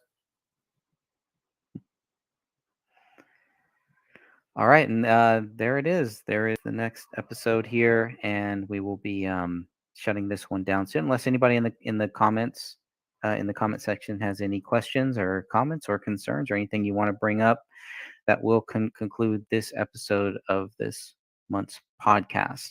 We're going to be back next month for what I think is going to be the beginning of some of the best podcast episodes that we're going to have, because this all deals with the gray shame chapter. Now, this was a very special chapter to me. I put this purposely at the end of this book for several reasons. The first article that I ever wrote, this is what I titled it here. This is the longest chapter in this book, and this is kind of my early version of a timeline of what was happening here with the Crowleys, and tried to grab everything that I could, because whenever you hear about a case like this, the first things that you want to do is you want to try to grab as much data as you possibly can before it gets taken down. Now, there was a lot of things that were taken down that I did not get, that I could not grab as early as I should have, as I wanted to. I was still a couple of days late into this case, so that's probably why I wasn't able to grab a lot of the information that I really wanted to on this. But the Facebook posts, the things about David Crowley going back, I try to go back as far as I possibly could, but the main things, what this really will focus on, is how David Crowley and his wife met, everything that they were doing past the 2012, past this trailer. That's really where it really gets pretty crazy, I think. But at least in the last year, of David's life, his postings on Facebook, his postings, those are some of the main things that I really tried to focus on early back then, because that's all that I had. I didn't have anything, didn't have the 94 pages. We had lots of questions, but we also wanted to make sure that we were able to document things that David Crowley was saying from his own words, so that we could compare that to what people would then say about him. So when they tried to slander him, we could at least say, well, that was true, or you know what, David Crowley says something totally different from that. So I am really looking forward to the September 1st podcast, because we're going to get in to this chapter here. Like I said, this is the longest chapter in this book by far. So this is going to be several different chapters. This is also the last chapter in this book here. So where we go from there, what we do from there, we have a couple plans, and we'll definitely be in contact with that. I do want to thank everybody who has joined us here for this podcast, and this will come out on August 1st. So thank you all for tuning in here to this early version. And with that said, if anybody has any questions, I'll keep the chat open up a little bit longer. Or if William wants to say anything else about what's going to come up, hopefully William will be able to join us next month as we go through some of the early stuff. Kind of, we almost this is almost like the way that I wrote this chapter is kind of like coming back full circle to kind of this book starts with David's death, and I wanted it to end where what we learn, what we know more about David Crowley, not so much about his death, but about this person. And I don't know David Crowley. I was not a fan of David Crowley's work, but we do have all of his, Facebook posts and things that he has said. And so I wanted to try to document all of that data and put that in there. And I felt that this would be a great way to kind of end this book where it kind of leads all the way up to his death. So from this point on, you could almost watch this or listen to these podcasts, these upcoming podcasts first, because you're going to get to know David Crowley based on what he says, based on what he has posted, based on not what other people have said about him. But I really wanted this to be more about his quotes and his wife's quotes. And there's going to be some interesting things here. So if you do want to go and over the next couple weeks, the next couple months, read this book, at least read this chapter here, and I think you will learn a lot about David Crowley, or this will, maybe trigger some of your views, some of your thoughts about David Crowley. I wanted to make sure that I pulled what David Crowley put on the actual LinkedIn profile so that we had it, so that one day it didn't get taken down. But look at all of these accomplishments. And this was, I think I found this, this couldn't have been updated more than 2012, 2013, at the latest 2014. And even by that point, he has done so many different things and has accomplished so much back then. I mean, he was a translator. So he was an Urdu script translator. It's just he did so many different things. We're going to talk about all of that stuff based on the documents that we have, based on David Crowley's Facebook posts. And I look forward to coming back here next month and talking about that. And who knows, we may do a couple bonus shows in between them. We could always do a show going through the 36-minute video where Dan Hinnon talks with Michael Boggio, so you can get the whole the whole view of everything that we know about this Hollywood deal. The other thing that I'm working on, and I'll just end it with this, is that I am also working on going through David Crowley's, going through those contracts. And I just happen to know somebody who deals with contracts. And so I want to go through those contracts, maybe get some of their views. Based on that, I may put it out, I may make it public. Maybe there's nothing to it. But if there's anything that I feel that will help this case, I will make sure to put that out there. So with that said, God bless you all. Hope you have a great Sunday. Let's get ready for this week. And we're going to have another great week here. And thank you so much for your continual help. You are the ones that are keeping this case going. You all help us keep this case going. Catherine, Sophia, Dan Hinnon, Mr. William Rail, so many great people that have been able to just kind of jump in on these shows and just kind of look at this data, people that are going through this data privately too. I know there's a lot of people out there too. Everyone who is chatting here, everyone who leaves comments, everyone who is just looking at this case to try to find out what really happened here, to understand why would anybody think David Crowley did this? Based on what? Like, what type of logic could you have to say that David Crowley did this? And it's so strange and it's so interesting and it's so great to hear so many people's different views on this case that, and like I said, this is a monthly podcast. This will continue on for a very long time. And I don't know how many shows we're going to get out of this last chapter here, but we're coming towards the end of this book.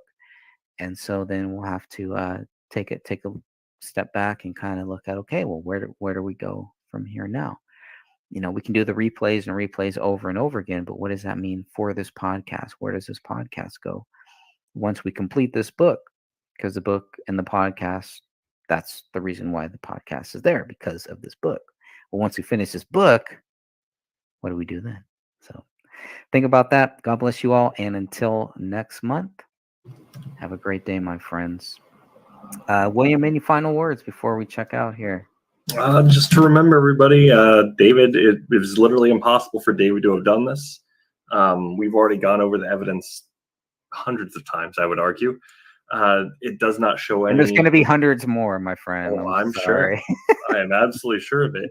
But I think there's been plenty of us out there that have broken it down several times over. It was literally an impossibility for David to have done this. So if he didn't do it, who did? There you go. All right. And with that said, I think that's a great way to end this here. All right, everyone. God bless you all. And until next month, we'll be back.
Murder at 1051 Ramsdale Drive. What happened to David Crowley, his wife, and his daughter? If this was truly a double murder-suicide, why did investigators fail to prove David Crowley guilty? Where is the evidence David Crowley killed his wife and daughter? Where is the evidence David Crowley killed himself? Within 24 hours of finding the bodies of David Kamel and Rania Crowley, the Apple Valley Police Department were treating the incident as a double murder-suicide. Authorities cannot prove David wrote Allahu Akbar in his wife's blood on the living room wall. Authorities cannot prove David wrote I have loved you all with all of my heart on the laptop in the kitchen. Authorities cannot prove David wrote Open the Rise most recent version, Submit to Allah Now on a notepad in his office bedroom. Authorities cannot prove the dog trapped inside the house ate David's right hand, both of Kamel's hands, and their daughter's right arm, since dog feces tests were never done. Authorities did not know about a bullet that rolled out of a living room carpet until they were notified by the cleaning company 2 days after the bodies were found. That bullet would later be tied to Rania Crowley. Authorities did not see the bullet hole in the living room ceiling or the bullet in the attic above until they questioned David's friend a month after the bodies were found. Authorities did not find a motive to support their accusations against David Crowley. Authorities did not find David's blood on any of the bullets at the crime scene. Authorities do not know when David Kamel and Rania Crowley died. What we know for sure is that David Crowley has not been proven guilty.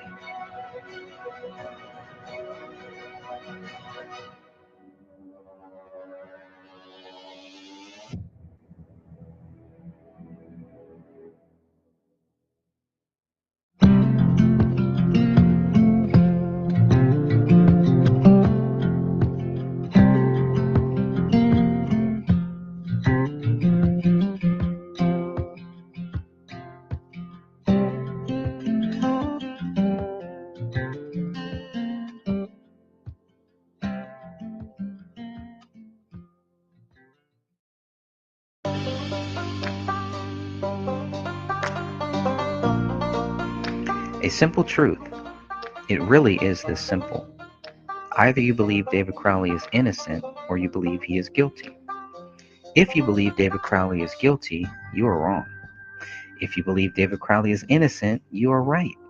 It really is that simple. A United States Army veteran is dead. His wife and his 5-year-old daughter are dead. A thorough investigation would only conclude with authorities admitting they lacked evidence to support their accusations. If authorities were to admit the case remains unsolved, they would also have to admit that the public may still be in danger. I am not able to solve this case. My interest is in forcing authorities to admit David Crowley is innocent. The reason they refuse to talk about this case is not because they are confident of David's guilt. They lack confidence in their allegations. Their department wishes to move on, but they are only lying to themselves. They must know the simple truth, and they need to publicly admit this. Their credibility depends on it now. The unspoken truth is that David is innocent until proven guilty. Why are authorities running from this simple truth? How long do they think they can run for? You cannot run from God. You cannot run from your nightmares. And you cannot run from the facts. Why would anyone want to? What could possibly motivate someone to try? If you cannot prove David Crowley guilty, then he remains innocent. It's as simple as that. So the resistance we face is disgusting. If David was guilty, the evidence would be right in our faces. If David was guilty, resistance to our questions would not exist. If David was guilty, facts would be evident. There are no facts to prove David guilty. There are only facts which prove David innocent. Hence the resistance to getting justice for David Crowley and family. Who cares? Do the people who closed this case and decided to not speak about it ever again really care? Do the friends who accused David Crowley of being guilty days after his body was found really care? Perhaps they only care about spreading the accusations of David's guilt instead of researching the facts of this case. They don't seem to care about the facts which prove David innocent. Truth is a simple thing. Justice does not die. Facts prove David is innocent.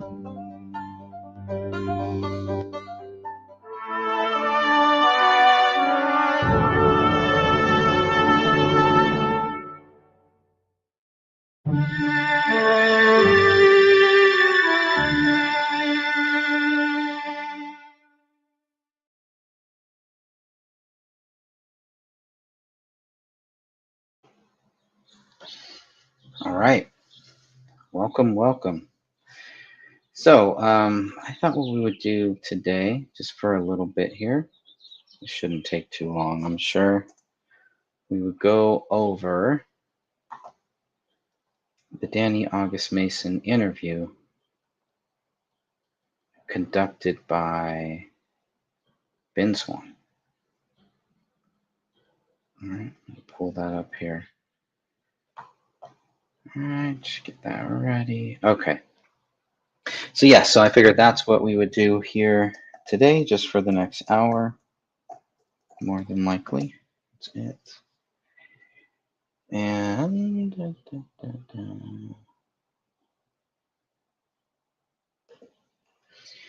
but before we get there, I do want to say thank you and give a special mention here to my good friend Steven Sanzeri.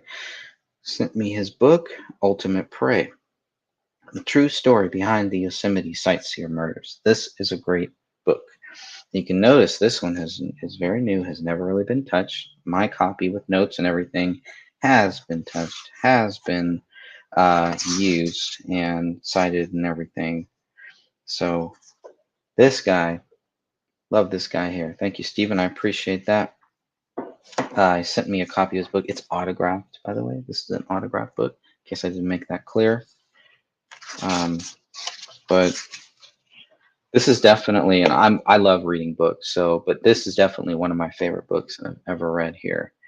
And who who knows? Maybe I'll read it an eighth time. And I still have so many questions, still so much that I feel like Stephen and I have not really gone over. I know he and Crip Rick have gone over a lot of things during their shows, but I still feel like there's a lot that I want to cover.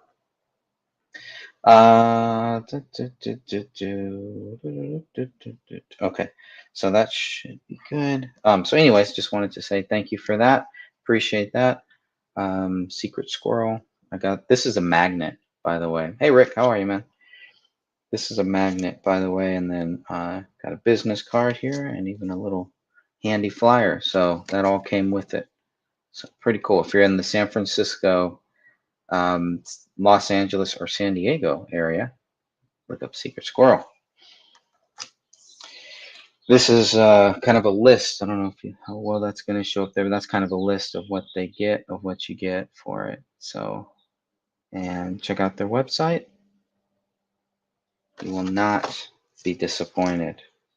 Rick, 6:30 p.m. So because I'm West Coast time, so yes, Rick, sorry, missed your thing you put here. Yeah, so if all things go well, I will be on Crip Rick show later tonight. Today is June 11th, 2022. And so in about 3 hours or so. So about 3 hours or so, I should be on Crip Rick's radio show, Revolution Radio, freedomslips.com. If you don't know, well, I'm going to show you before we get into the fun stuff here.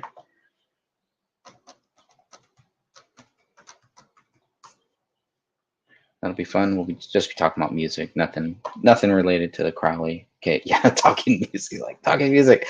Yes, we will be talking music, just music only. Okay, do a show on David Crowley's music. Just kidding, just kidding. We're obviously going to talk about Phil Collins and how great Phil Collins is, and how both Rick and I, growing up, it's very strange because he grew up as a Phil Collins fan, and I did too. So it's really cool. That's what we're going to be talking about tonight. So let me screen share this. Crip Rick is probably screaming into into the camera right now. Let me go here. So for all of you that don't know, now you know. Let's see. Everybody can see this? Oh, good. Yes, so this is where we will be here. If you go to freedomslips.com, it'll take you to Revolution Radio. The archives are all there. If you want to catch any of the past shows, you can just go to enter the archives. Remember the username and the password, RevRocks. Enter that into the archives. I probably already have it saved. You can find all of their archives. So here I have both of Rick's shows. Rick, can you remind me what time? I feel like sometimes I get the shows wrong. So I know it's 7 p.m. your time. It's 4. The Saturday show is 4 p.m. But the Monday show, I believe, is 3 p.m. Please help me if I got that right. And Rick also does a cool YouTube show as well. Several cool YouTube stuff, but he does a live YouTube show today too, Saturday. So he's all over the place. But if you go here to Crip Rick's I've Been Thinking, this will show you all of the archives. You can download all of the past shows, including the very first one, which he had, which was an awesome guest. I'm not going to tell you who the guest was, but it was pretty awesome. That's all I'm going to say. Then he also has Crip Rick's The Decompression Hour. This is the Saturday show here.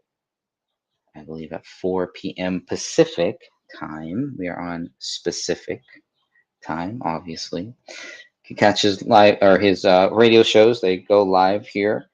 And so these are the archives. I'll show you how, if you want to watch him live or listen to him live, you definitely can. So I think Sophia's was the one that was on 6-4. Yes, yeah, it must have been 6-4. June 4th, 2022.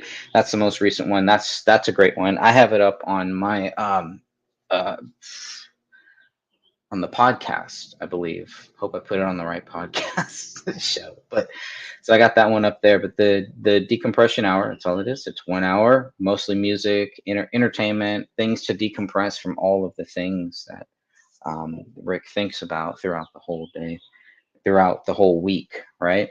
So obviously, all of these shows are going to mention Phil Collins, no doubt about it. All right, so to make sure everybody can see what I'm even doing. Looks like you can't. Okay, there we go. Monday, 6 p.m., 8 p.m. Eastern time. Okay, yeah. So the Monday show is 3 p.m. Pacific or specific time. Okay. So that's what I wanted to show. But if you want to listen live, you can always go here. So you can go into the archives. You'll find all of his past shows there. But you can just scroll down right here. Click on Studio A for his Monday night show. And then he's in Studio B on the Saturday show. So come on in and join us later on. Step up here. And they have a chat room and all that good stuff. It's really cool. I feel like it's a really fun show.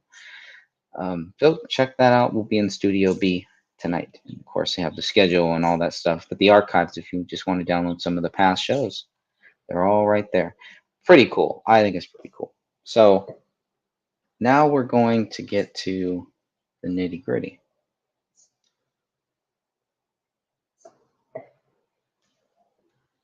If I can stop sharing this one. There we go. Okay, so now let's go. Just going to open this up. Oh boy, this should be fun.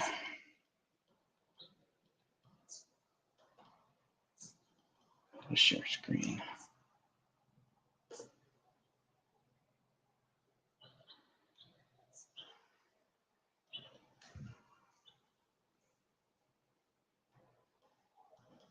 There we are.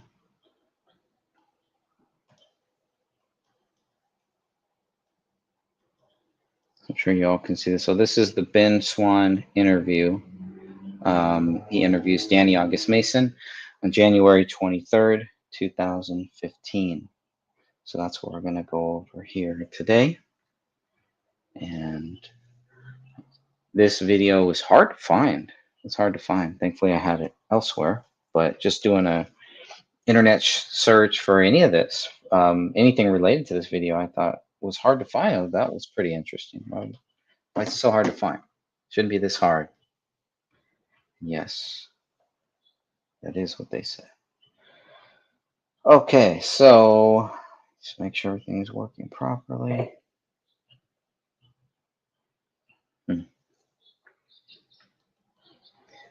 Okay, so that's what we're going to talk about here. But before we get there, I'll do one more screen share. Got to show you this. This kind of sets the scene, sets the mood, whatever you want to say. And if anybody does want to jump in here and join me, let me know. Send me a chat, private chat, comment in the chat. And, I will send you the link to join here. So, because what we're going to do, we're going to go into this one right here. We're going to look at this. Hope y'all can see this. Wait for it to come on screen. What we're looking at here, this is a guy named Zach Carter. If you don't know who Zach Carter is, he was a friend of David Crowley. He's on the phone records. Mike Boggio, I believe, when Mike Boggio, during Dan Hinnan's interview with Mike Boggio, the president of Michael Entertainment Group, which is the company that was working with David to make to make Gray State into a TV series. First, it was going to be some type of a feature-length film, and then they decided it would work well as a TV series, since there were the Sons of Anarchy show was just ending, so they thought that it would be a good kind of fill-in. Now that show is gone, there will be this void left that people will be looking for something. So it kind of tells you what they were thinking. Sons of Anarchy, I've never seen it, so I don't know. It seems raunchy to me. It seems very dirty to me. Just not into that stuff. But it seems like it was going to be kind of in those lines, or at least they were trying to take that time slot. So obviously, when they pitched it, if they were to pitch it, if they would have ever gotten to the point where they could have pitched it to FX, I think A&E is kind of involved in some of this too. I think they were pitching it to them, but whatever it was, to fill that time slot, obviously that gives me a little indication of kind of where they wanted to go. In all of David's writings and everything, I haven't seen any treatment for this TV series. So once David Crowley decides to make Gray State, and once MEG, Michael Entertainment Group, decides to make Gray State into a TV series, and they want David's supposed to go write this treatment. It's not in the journals. He doesn't really talk about it much. I don't know if I think he mentioned, he does have a Facebook post where he does mention it would be better as a TV series. So at that point, there is mention of it, but where is this treatment? There should be a treatment or something on this TV series when David is turning this into a TV series. And we just don't see that, right? We don't really see that. So that's pretty interesting. But what we do see is there was a go beat between that was helping David and helping David kind of with the Michael Entertainment Group and all that. So they had a mutual friend. I believe Zach Carter was this mutual friend that they're talking about. We'll go into that later. But this is what Zach Carter put on the Ron Paul forum. It was a forum, old school forums. He put this, and it's still up there. We can go and this is on the ronpaulforums.com, and it's still up there. I backed it up in case all of a sudden it gets taken down. But on January 23rd, 2015, so just days after the bodies are found, the Gray State Goons are in this cover-up mode. They're in this thing where they're just like, they don't want anybody even thinking elsewhere. It was David, that's it. They're trying to cover up any other questions, trying to get you to shy away from any other areas, from looking at any other possibilities. The same people that would try to rip you if you would think that, well, maybe there was some other issues, right? Maybe there was something else that happened here. Maybe it wasn't David who did this. And they would just completely get frustrated and get angry. Sometimes I feel like get violent, get condescending, whatever you want to call it. Very narcissistic people in some of these cases, making it about them. Well, this is going to hurt them.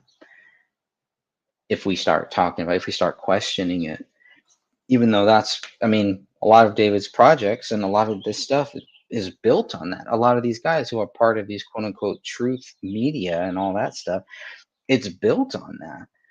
It was built on asking questions that the official theory, the official stories did not even bother to think about.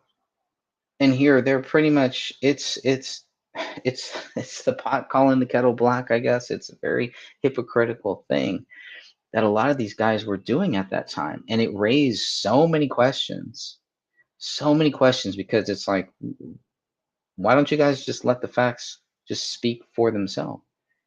Why are you so desperate to try to get people to think a certain way? To try to make sure that people do not look in a certain way, do not look at a certain possibility in certain areas. It was very interesting, very suspect. I found it very, very suspect.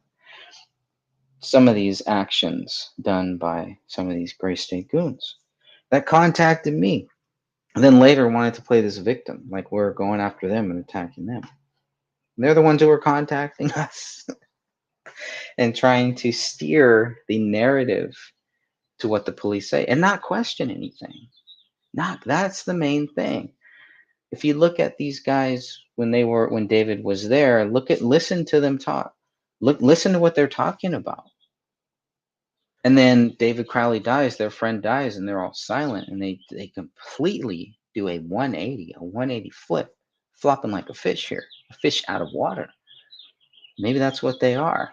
Maybe they're scared of something. But that just shows their true colors. when push comes to shove, they're not willing to stand up for their friend. They're not willing to stand up for the truth, to stand up for whatever happened, to at least respect people's right to ask questions. They just want to play games. They just want to try to trick people when they've been spending years telling us they're all about truth and anti-government, government is doing this, blah blah blah, and then here we have something very simple, a slam dunk case in their backyard, and what do? They run like cowards. They stay silent because it may hurt them. It may affect them. It's not about getting to the truth for them. It's about their credibility.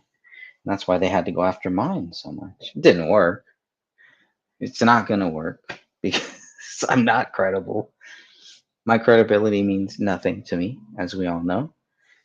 And just whatever, here's the evidence, here's the facts, here are the documents, here are the journals, here's everything that we've been given, that we know that the public has been given.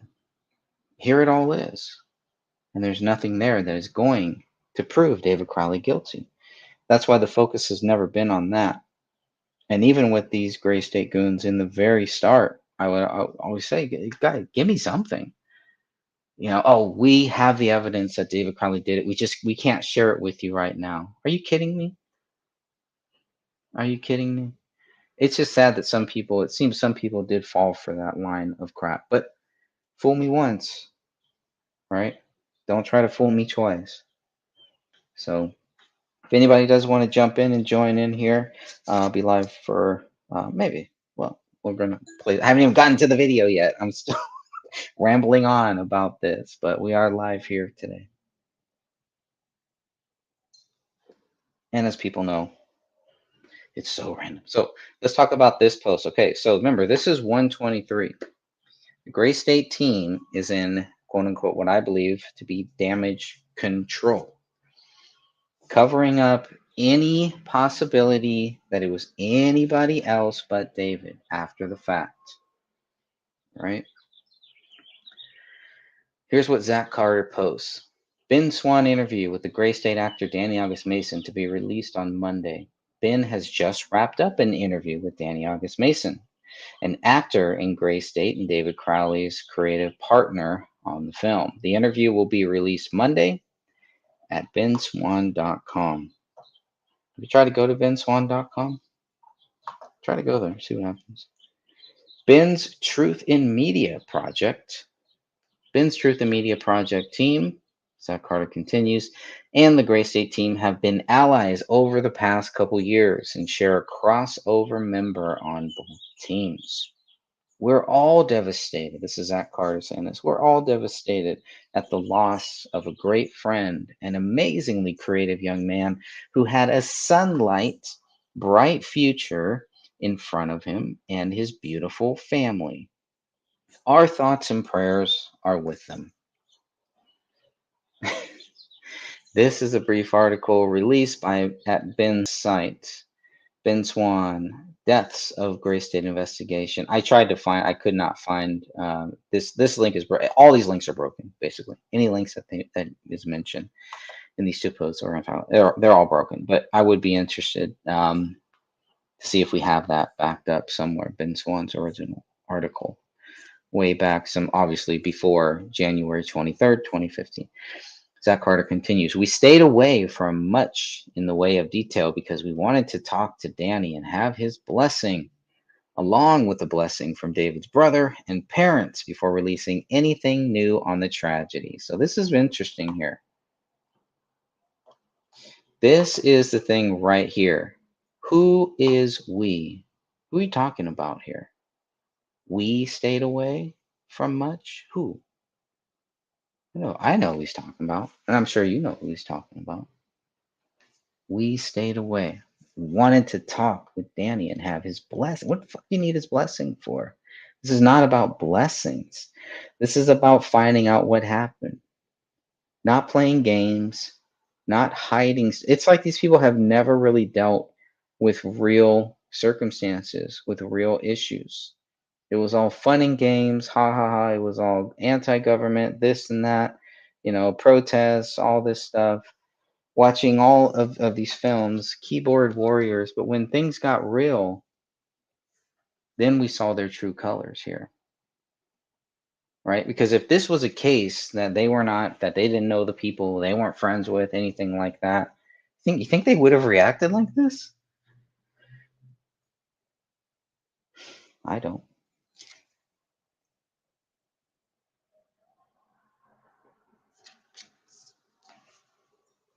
It's interesting. That's what happens. In times of trial and in times where things get tough and the going gets rough, this is when you see the true colors of people. This is what I saw back in January of 2015. I saw a lot of true colors come out in people. A lot of people. A lot of people that David surrounded himself with. A lot of scared people. That just seems like they really have never dealt with any any major trauma or anything like this in their life, even though they've probably been researching conspiracies and following protests and riots and have looked into other murder suicide cases and suicide cases. They know, the court system is bad, the whole commercial code thing, all of that stuff here. But when it's right there in front of your face, why would you not treat this case the exact same way? Even more so because you knew this guy.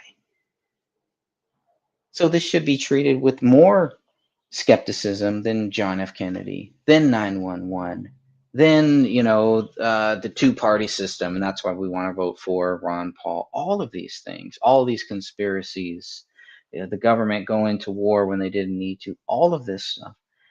And they don't, the way that they treat all of those cases, they don't treat it the same for David Crowley. Does that make sense to you? It doesn't make sense to me. All right, so if you have ever, there is a video out there where Danny August Mason is dressed up as John Wank, which is the main character in the 2012 trailer and in the early version of the 2013 script. Danny August Mason's character in the Grace 8 trailer. Just think of that. And there's that same character who is doing this 2-minute video, kind of like a promo for Ben Swan. So when they're talking about they have a mutual friend and everything like that, I mean, it gets, well, I'm not going to jump too far ahead, but it gets kind of weird here. So, anyways, we're devastated at the loss of a great friend, and so it's not like it's worded. This part here to me is worded so interesting. It's just so textbook. It's like they want to make sure people know, hey, we're not saying there was foul play here. And then it gets even worse. A lot of these people just go silent and just don't talk because that would hurt their credibility in some of these circles of people that are like, well, wait a minute. Why aren't we looking into this, guys? We look into all this other stuff. We talk about all these other the Boston bombing that didn't happen the way that they tell us it was. All these other shootings, things like that, Waco, whatever. But this one is fine. There's nothing here. It's like they rolled it out to you on a red carpet, and you guys just dropped the ball. Completely dropped the ball on this case of your friend, of your alleged friend. So, but it's pretty interesting. So we stayed away from much of this because we wanted to talk to Danny. What do you need to talk to Danny for? You need to get Danny's permission? Is Danny your daddy? Big Daddy Danny? What's going on here? And have his blessing. Is he a priest? Is he a pope? What do you need his blessing for? Is he the new Freemason third-degree priest to the fourth extent? Well, I don't know. I don't understand it. And at the very end, and we also, and David's brother and parents. Before releasing, what do you have to release? What news do you have to release? The only news that they released at any point in time is, yep, what the police said is right. Big news. We got that from the media. What do you need to tell us what this news is? You want to create this thing where it's, well, all sides are saying the same thing. David did it. That's what they want. They want you to think all the rational people in the quote unquote truth circles and all of that stuff. They all know David did it too. Are you kidding me? But in the end, all you need is evidence. All you need is the facts. And this is why I knew that from day one, we would destroy these people. They would be utterly destroyed. Okay. And I say we would destroy, but really they destroyed themselves because they had a choice. They had a choice to actually look into this case or to tuck their tail between their legs, go dark and go silent and never talk about it ever again, except when it fits your needs, when it suits you. Oh, such a tragedy, such a tragedy. The tragedy here is that you have these people who claim to be close with David and they don't give a crap about him. If they did, they'd be right here with us saying, okay, there's something wrong here. The police come up with no evidence to prove David Crowley guilty, and we're just supposed to act like David Crowley is guilty. Really, guys? These guys know better. And then it's like, what were you guys in this for then? Right? You have a slam dunk case dropped off on your porch, and you ignore it. You run from it. You hide from it. You don't investigate it. Why would anybody take these guys seriously after that? I wouldn't. Now, here's the kicker. We ask that if anyone has any questions about what happened to David and his family, rather than speculating, that you point them to this interview that we're soon releasing. Okay. So, and he doesn't leave the link in the 23rd post. In the 27th post, it is there. But in this 23rd post, it's not there. But this is interesting. This is all like scripted shit. We ask that if anybody has any questions, they are directing the question. If you have questions, hey, come to us. Come to us. That's it. Don't even say come. They don't even say come to the police. Hey, we also think what the police did is great. They don't say any of that. Come to them. Come to me, Hail Mary. Run with me. Quick see. What do we have here now? Do you want to ride or die? La la la la la. Something like that. And so, but here's the interesting thing where they say rather than speculating, and that's all they do is speculate. That's all they do. The reason why we're not speculating when it comes to the main thing, we can speculate on different things, but there's no speculation when it comes to the fact that David is innocent, that there is no evidence to prove David Crowley did this. That is a fact. That's not speculation. In my view, from my view, right? People could think differently. Maybe they think it is speculation, whatever. To me, it's not. It's not speculation to say that David did not do this based on the evidence and the facts, right? And that's how I feel right now, because from what I've been told, we've gotten all of the information, we've gotten all of the data that the public needs to come to a rational conclusion that David did this. We've looked at the data. We've gotten data that we obviously weren't supposed to even get either. That was given to other people, given to Tony Floyd. Who knows who else? I don't know.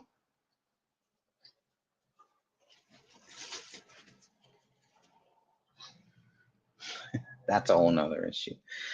So it's just interesting when they say rather than speculating, when that is exactly what they're doing, is speculating on this whole thing, speculating that David did this. When they should be saying, what this should be is we're going to find out what the truth is. So maybe that's what they thought was going to happen from Danny August Mason's interview. Maybe they didn't really know David. That maybe they had too much faith, too much stock in these people that they did not know. Maybe this woke up a lot of people and they're like, I'm not hanging around that guy. What if I get accused of a double murder suicide? They're just gonna do a thoughts and prayers video and that's it. So each person is different. So the title of that article, Ben Swann interview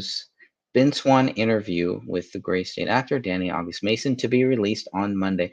So this makes me think this was filmed on the 23rd, January 23rd, 2015, and then based on the next post from January 27th. This by Zach Carter. This makes me think this was released, obviously, on that day, January 27th, 2015. If we look up a calendar, it's probably going to be a Monday. So there you go.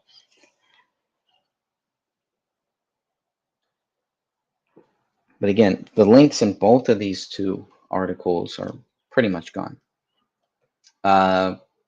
Title of Zach's post in the Ron Paul forums. Exclusive interview, Gray State co-creator speaks about David Crowley's sudden death. So I went to this link and it's gone. It's gone. Video does not exist anymore. They don't even stand by what they're doing. Why erase the video? And that's not on them. That's on Ben Swann. And maybe his channel got nuked for other reasons. I don't know. But I was just shocked that, wow, these guys, at least Zach and whoever he's talking, when he talks about when he says we ask, right? Whoever he's representing, this brand of they are pretty much, saying this is going to, if anyone has any questions, instead of speculating, that you point them to the interview that we're releasing soon. Again, we're releasing soon.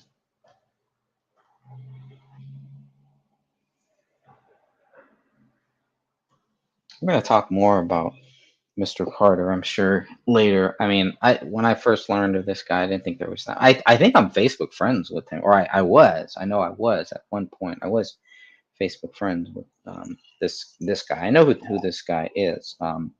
Posted some great stuff back in the day, before all this happened. And then I don't know what the heck happened here, but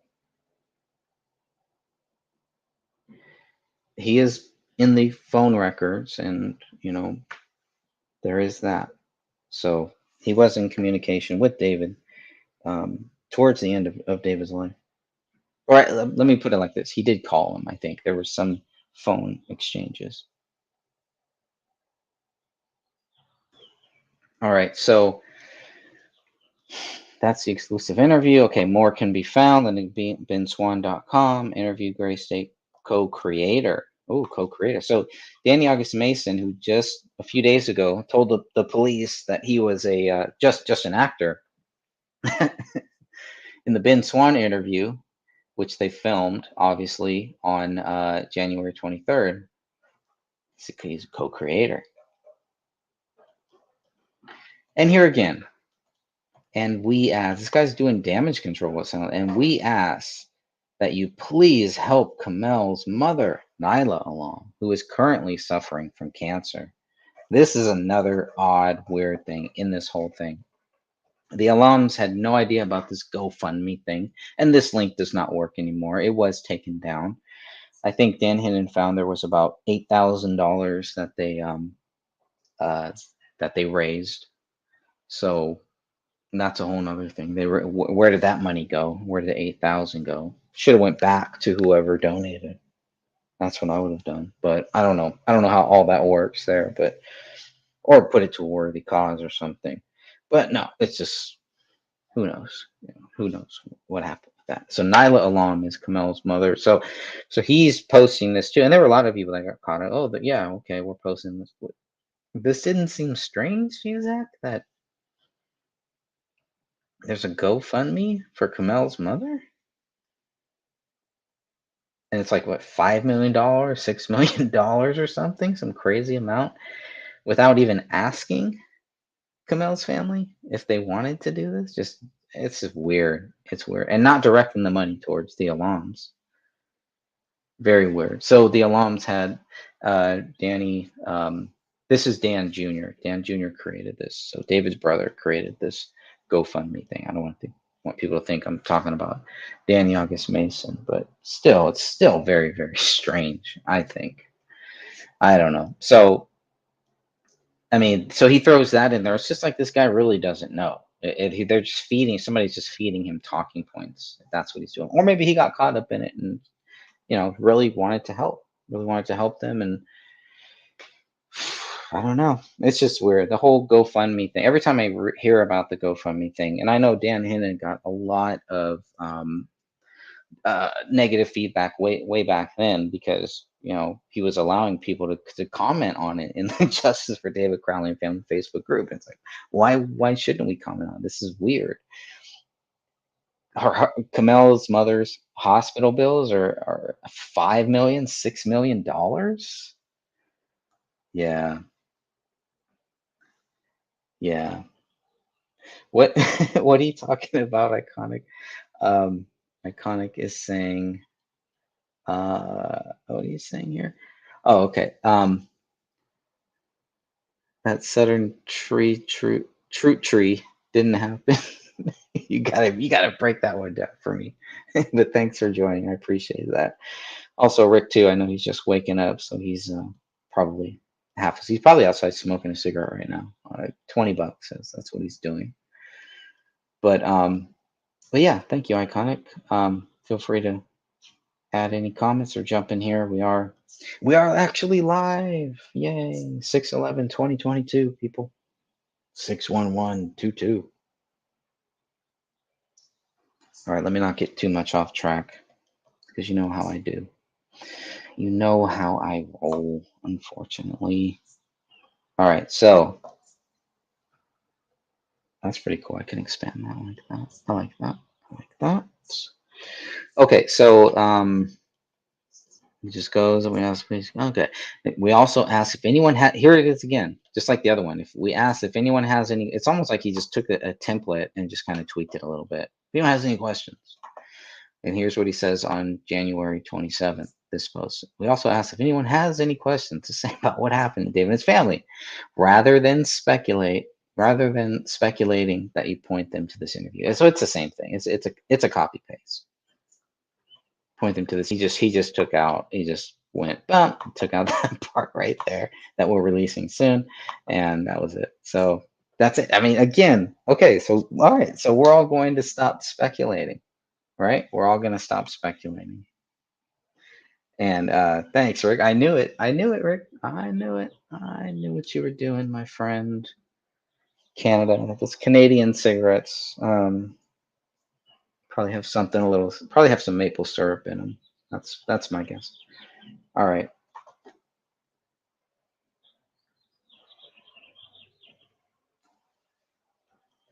Let's get into this. We're ready for the interview. So here's the interview. This was released 1/27/2015, right? Or 1/26 maybe. Anyone has any questions? Yeah, rather than spec. So that's a key word. Remember that. Remember that phrase when he says rather than speculating. Rather than speculating, he's going to give you Danny August Mason's interview is just point them here. Point them to this interview. Point them to the interview, guys. That's all. Maple syrup. That's right. All right. So, all right. Well, you pointed us to the interview.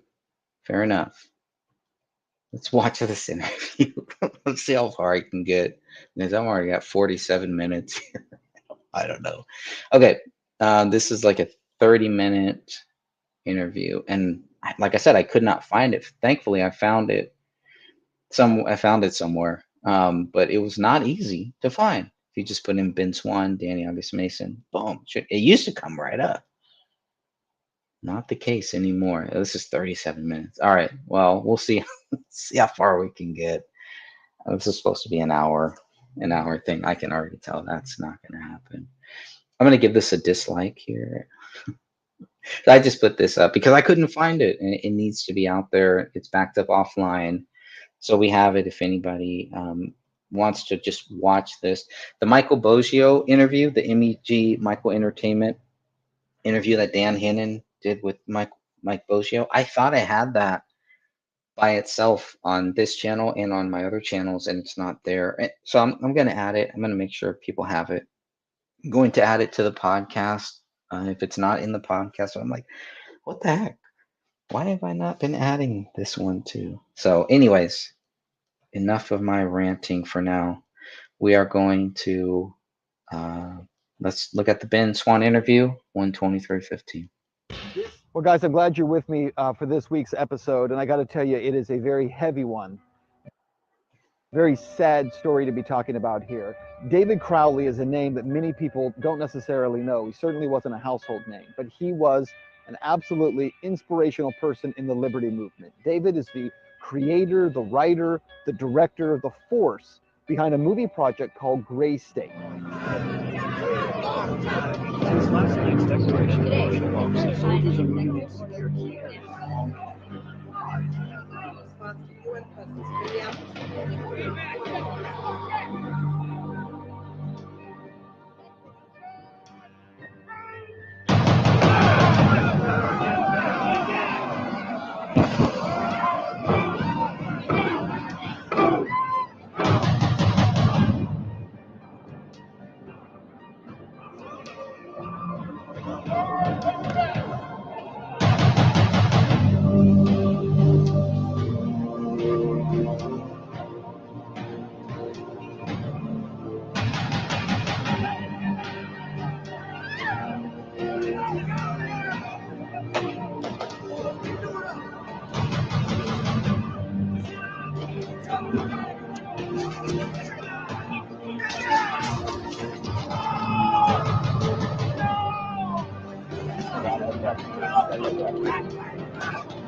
Gray State was without question a brilliant project. It was something that I personally had supported, and the folks at Gray State, quite candidly, had supported me in my Kickstarter efforts and my efforts to go as an independent journalist.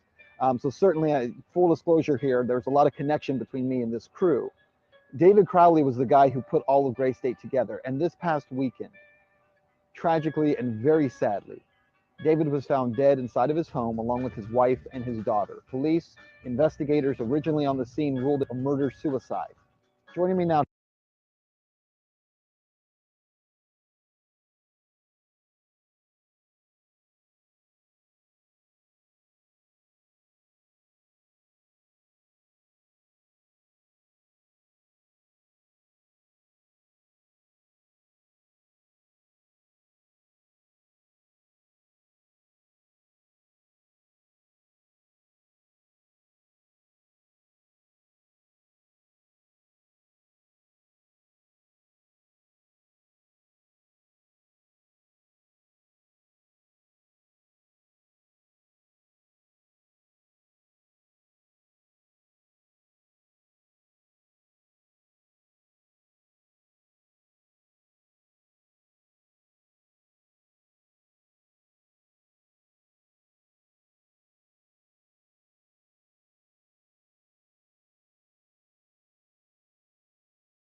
Okay. Well, looks like it did freeze. to talk about this is Danny Mason. Danny is an actor. He's part of the Gray State Project. But that's what I wanted to say. Sorry. His wife and his daughter. Police investigators originally on the scene ruled it a murder-suicide. That's what I wanted to talk about. Police investigators originally on the scene ruled it a murder-suicide. Okay, now we know Catherine has talked about within four hours, there's a police officer saying this is a suspected murder-suicide. At least within 24 hours. The first press release is within 24 hours, and these are called suspicious deaths, right? So that was the very first press release. But Within 24 hours, the police are saying that this is a double murder suicide and the public is not in any danger. Within 24 hours, they don't have. Let's think about that. So that's what you would want to know. Within 24 hours, the police that were on the scene, what could they have seen in those 24 hours that would lead them to think that David Crowley did this, that this was a double murder suicide? Let's look at what they did not have. They did not have the DNA results. They did not have the handwriting results, the ballistic results. They didn't have the actual autopsies. They didn't have David's phone, their phone records, their financial records, any of that. They haven't gone through, his posts. They haven't found a suicide note. They haven't found anything like that within 24 hours. But within 24 hours, they're already saying David did this. So it all comes back to what could they have possibly found?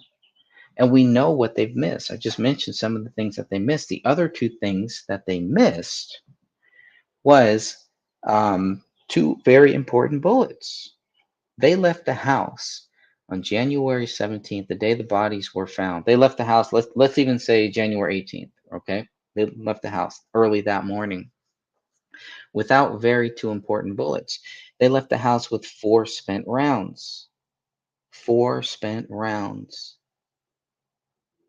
One, including the one that goes into the basement, and including a bullet fragment, which I don't believe is, that I don't know. Maybe that's a fragment of one of those spent rounds. Maybe it's a fragment of, maybe it's not a fragment of those spent rounds that they found. But they didn't find 57. Item 57 is the bullet that went in to the attic. Correct. You're right. They didn't find item 57 until 1 month later. And then there's item 53 that they found 2 days after the bodies were taken from this home. So those are all the things that they didn't find. So it's always about, what did you guys find? And according to Zach Carter, this is, if anyone has any questions, this is good. Let's direct them here. He doesn't even say, hey, Danny's going to answer all it. Don't worry about it. We know what happened. It was sad. It's tragic. Thoughts and prayers. But here's why David is guilty. You get everything. You get the thoughts and prayers. It's tragic. You get the fake emotions, the rush to a judgment, the speculation. You get all of that here, even though Zach is asking us not to speculate. That's all you get here. That's all you get. Iconic Meerkat says probably the jacket of the bullet. Yeah, so the bullet fragment, which I think is item 31, that bullet fragment that is found in the living room, maybe that's exactly what it is the jacket of the bullet. So would that be the jacket of the bullet that goes into the basement? I think it's in the same area too. So that one makes sense because it doesn't hit any bodies. It hits that hardwood floor. So could the hardwood floor have knocked out that jacket or whatever? I don't know. I really don't know. And because it's not shell casings either, which is what it kind of looks like. Item 31. Maybe it's, think, oh, it's a shell casing. If it's a shell casing, it's not, that would really, that would lead down a whole nother area. So let me not get too far off on that, but you're totally right. It's like, I don't know. We just know these are all the things that they missed. So we all come back to, okay, what did you guys have in those 24 hours? Because if you're going to make that speculation, if you're going to speculate that David is guilty within 24 hours, all right, then what? Then you spend months and months to try to find the evidence of your speculation, of your theory, of your, quote, double murder suicide. So what do you find in those months? And we know what they find to prove David guilty. It's nothing. It's all about nothing. Seinfeld, George Costanza. It's about nothing. Let's go on. Joining me now to talk about this is Danny Mason. Danny is an actor. He is part of the Gray State Project. He is also a creative partner in the project and a friend of David Crowley. And Danny, I'm glad that you're here with us. Talk about this is Danny Mason. Danny is an actor. He is part of the Gray State Project. He's an actor. It's the first thing he says. He's an actor. It's part of the Gray State Project. And then, okay, yeah. He's also a creative partner in the project and Creative partner. A creative partner. I think he saw himself as an owner, a co-creator, right? I mean, if you look at the YouTube link, and when the video first came out, this was a creator, a co-creator, a friend of David Crowley and Danny. and a friend. So somebody left a comment. They watched the video yesterday. Iconic. Somebody left a comment about the body language, and you can learn a lot from Danny August Mason's body language. I totally agree. I'm glad that you're here with us. I know it's been incredibly difficult for you and for. Here it is another. It's been incredibly difficult for you and this and that. Wait a minute. Forget all that. Who cares about him? Who cares about any of that? It's been incredibly difficult for anyone to prove David Crowley guilty. That's what has been incredibly difficult. On January 23rd, 2015, January 27th, 2015. They're making the media tours. I feel like people just aren't buying it. The media are just not buying it. And Iconic Meerkat says, seems he is pushing the Coco. Yeah, Coco this, right? Coco. Beware. And beware you must. I don't know what else to say on that. He's like, The rest of the I'll folks save that associated one. with this project in what has to be a time where this news has been truly devastating. Catch us up. Yeah, I don't think devastation really kind of describes. Total devastation. Yeah, devastated. He looks devastated. He looks like he just woke up out of a haze, gray haze. The feeling that we have of what kind of transpired with David and his family. The feeling that we have of what kind of transpired with David and his family. Again, dancing around words. You're going to see that a lot here. A lot of dancing and romancing. Not a lot of truth, not a lot of facts, not a lot of, hey, this is why, David left a note. He did it. He filmed it. He sent somebody a message saying, hey man, I really messed up. I just killed my family. We get none of that. There's no indication for these guys to go out there and do a tour, a media tour, saying that David Crowley is guilty. They're always very clear to make sure that people understand that part of it. Very clear. It's very interesting. And again, this is early. This is very early on. What do they really have by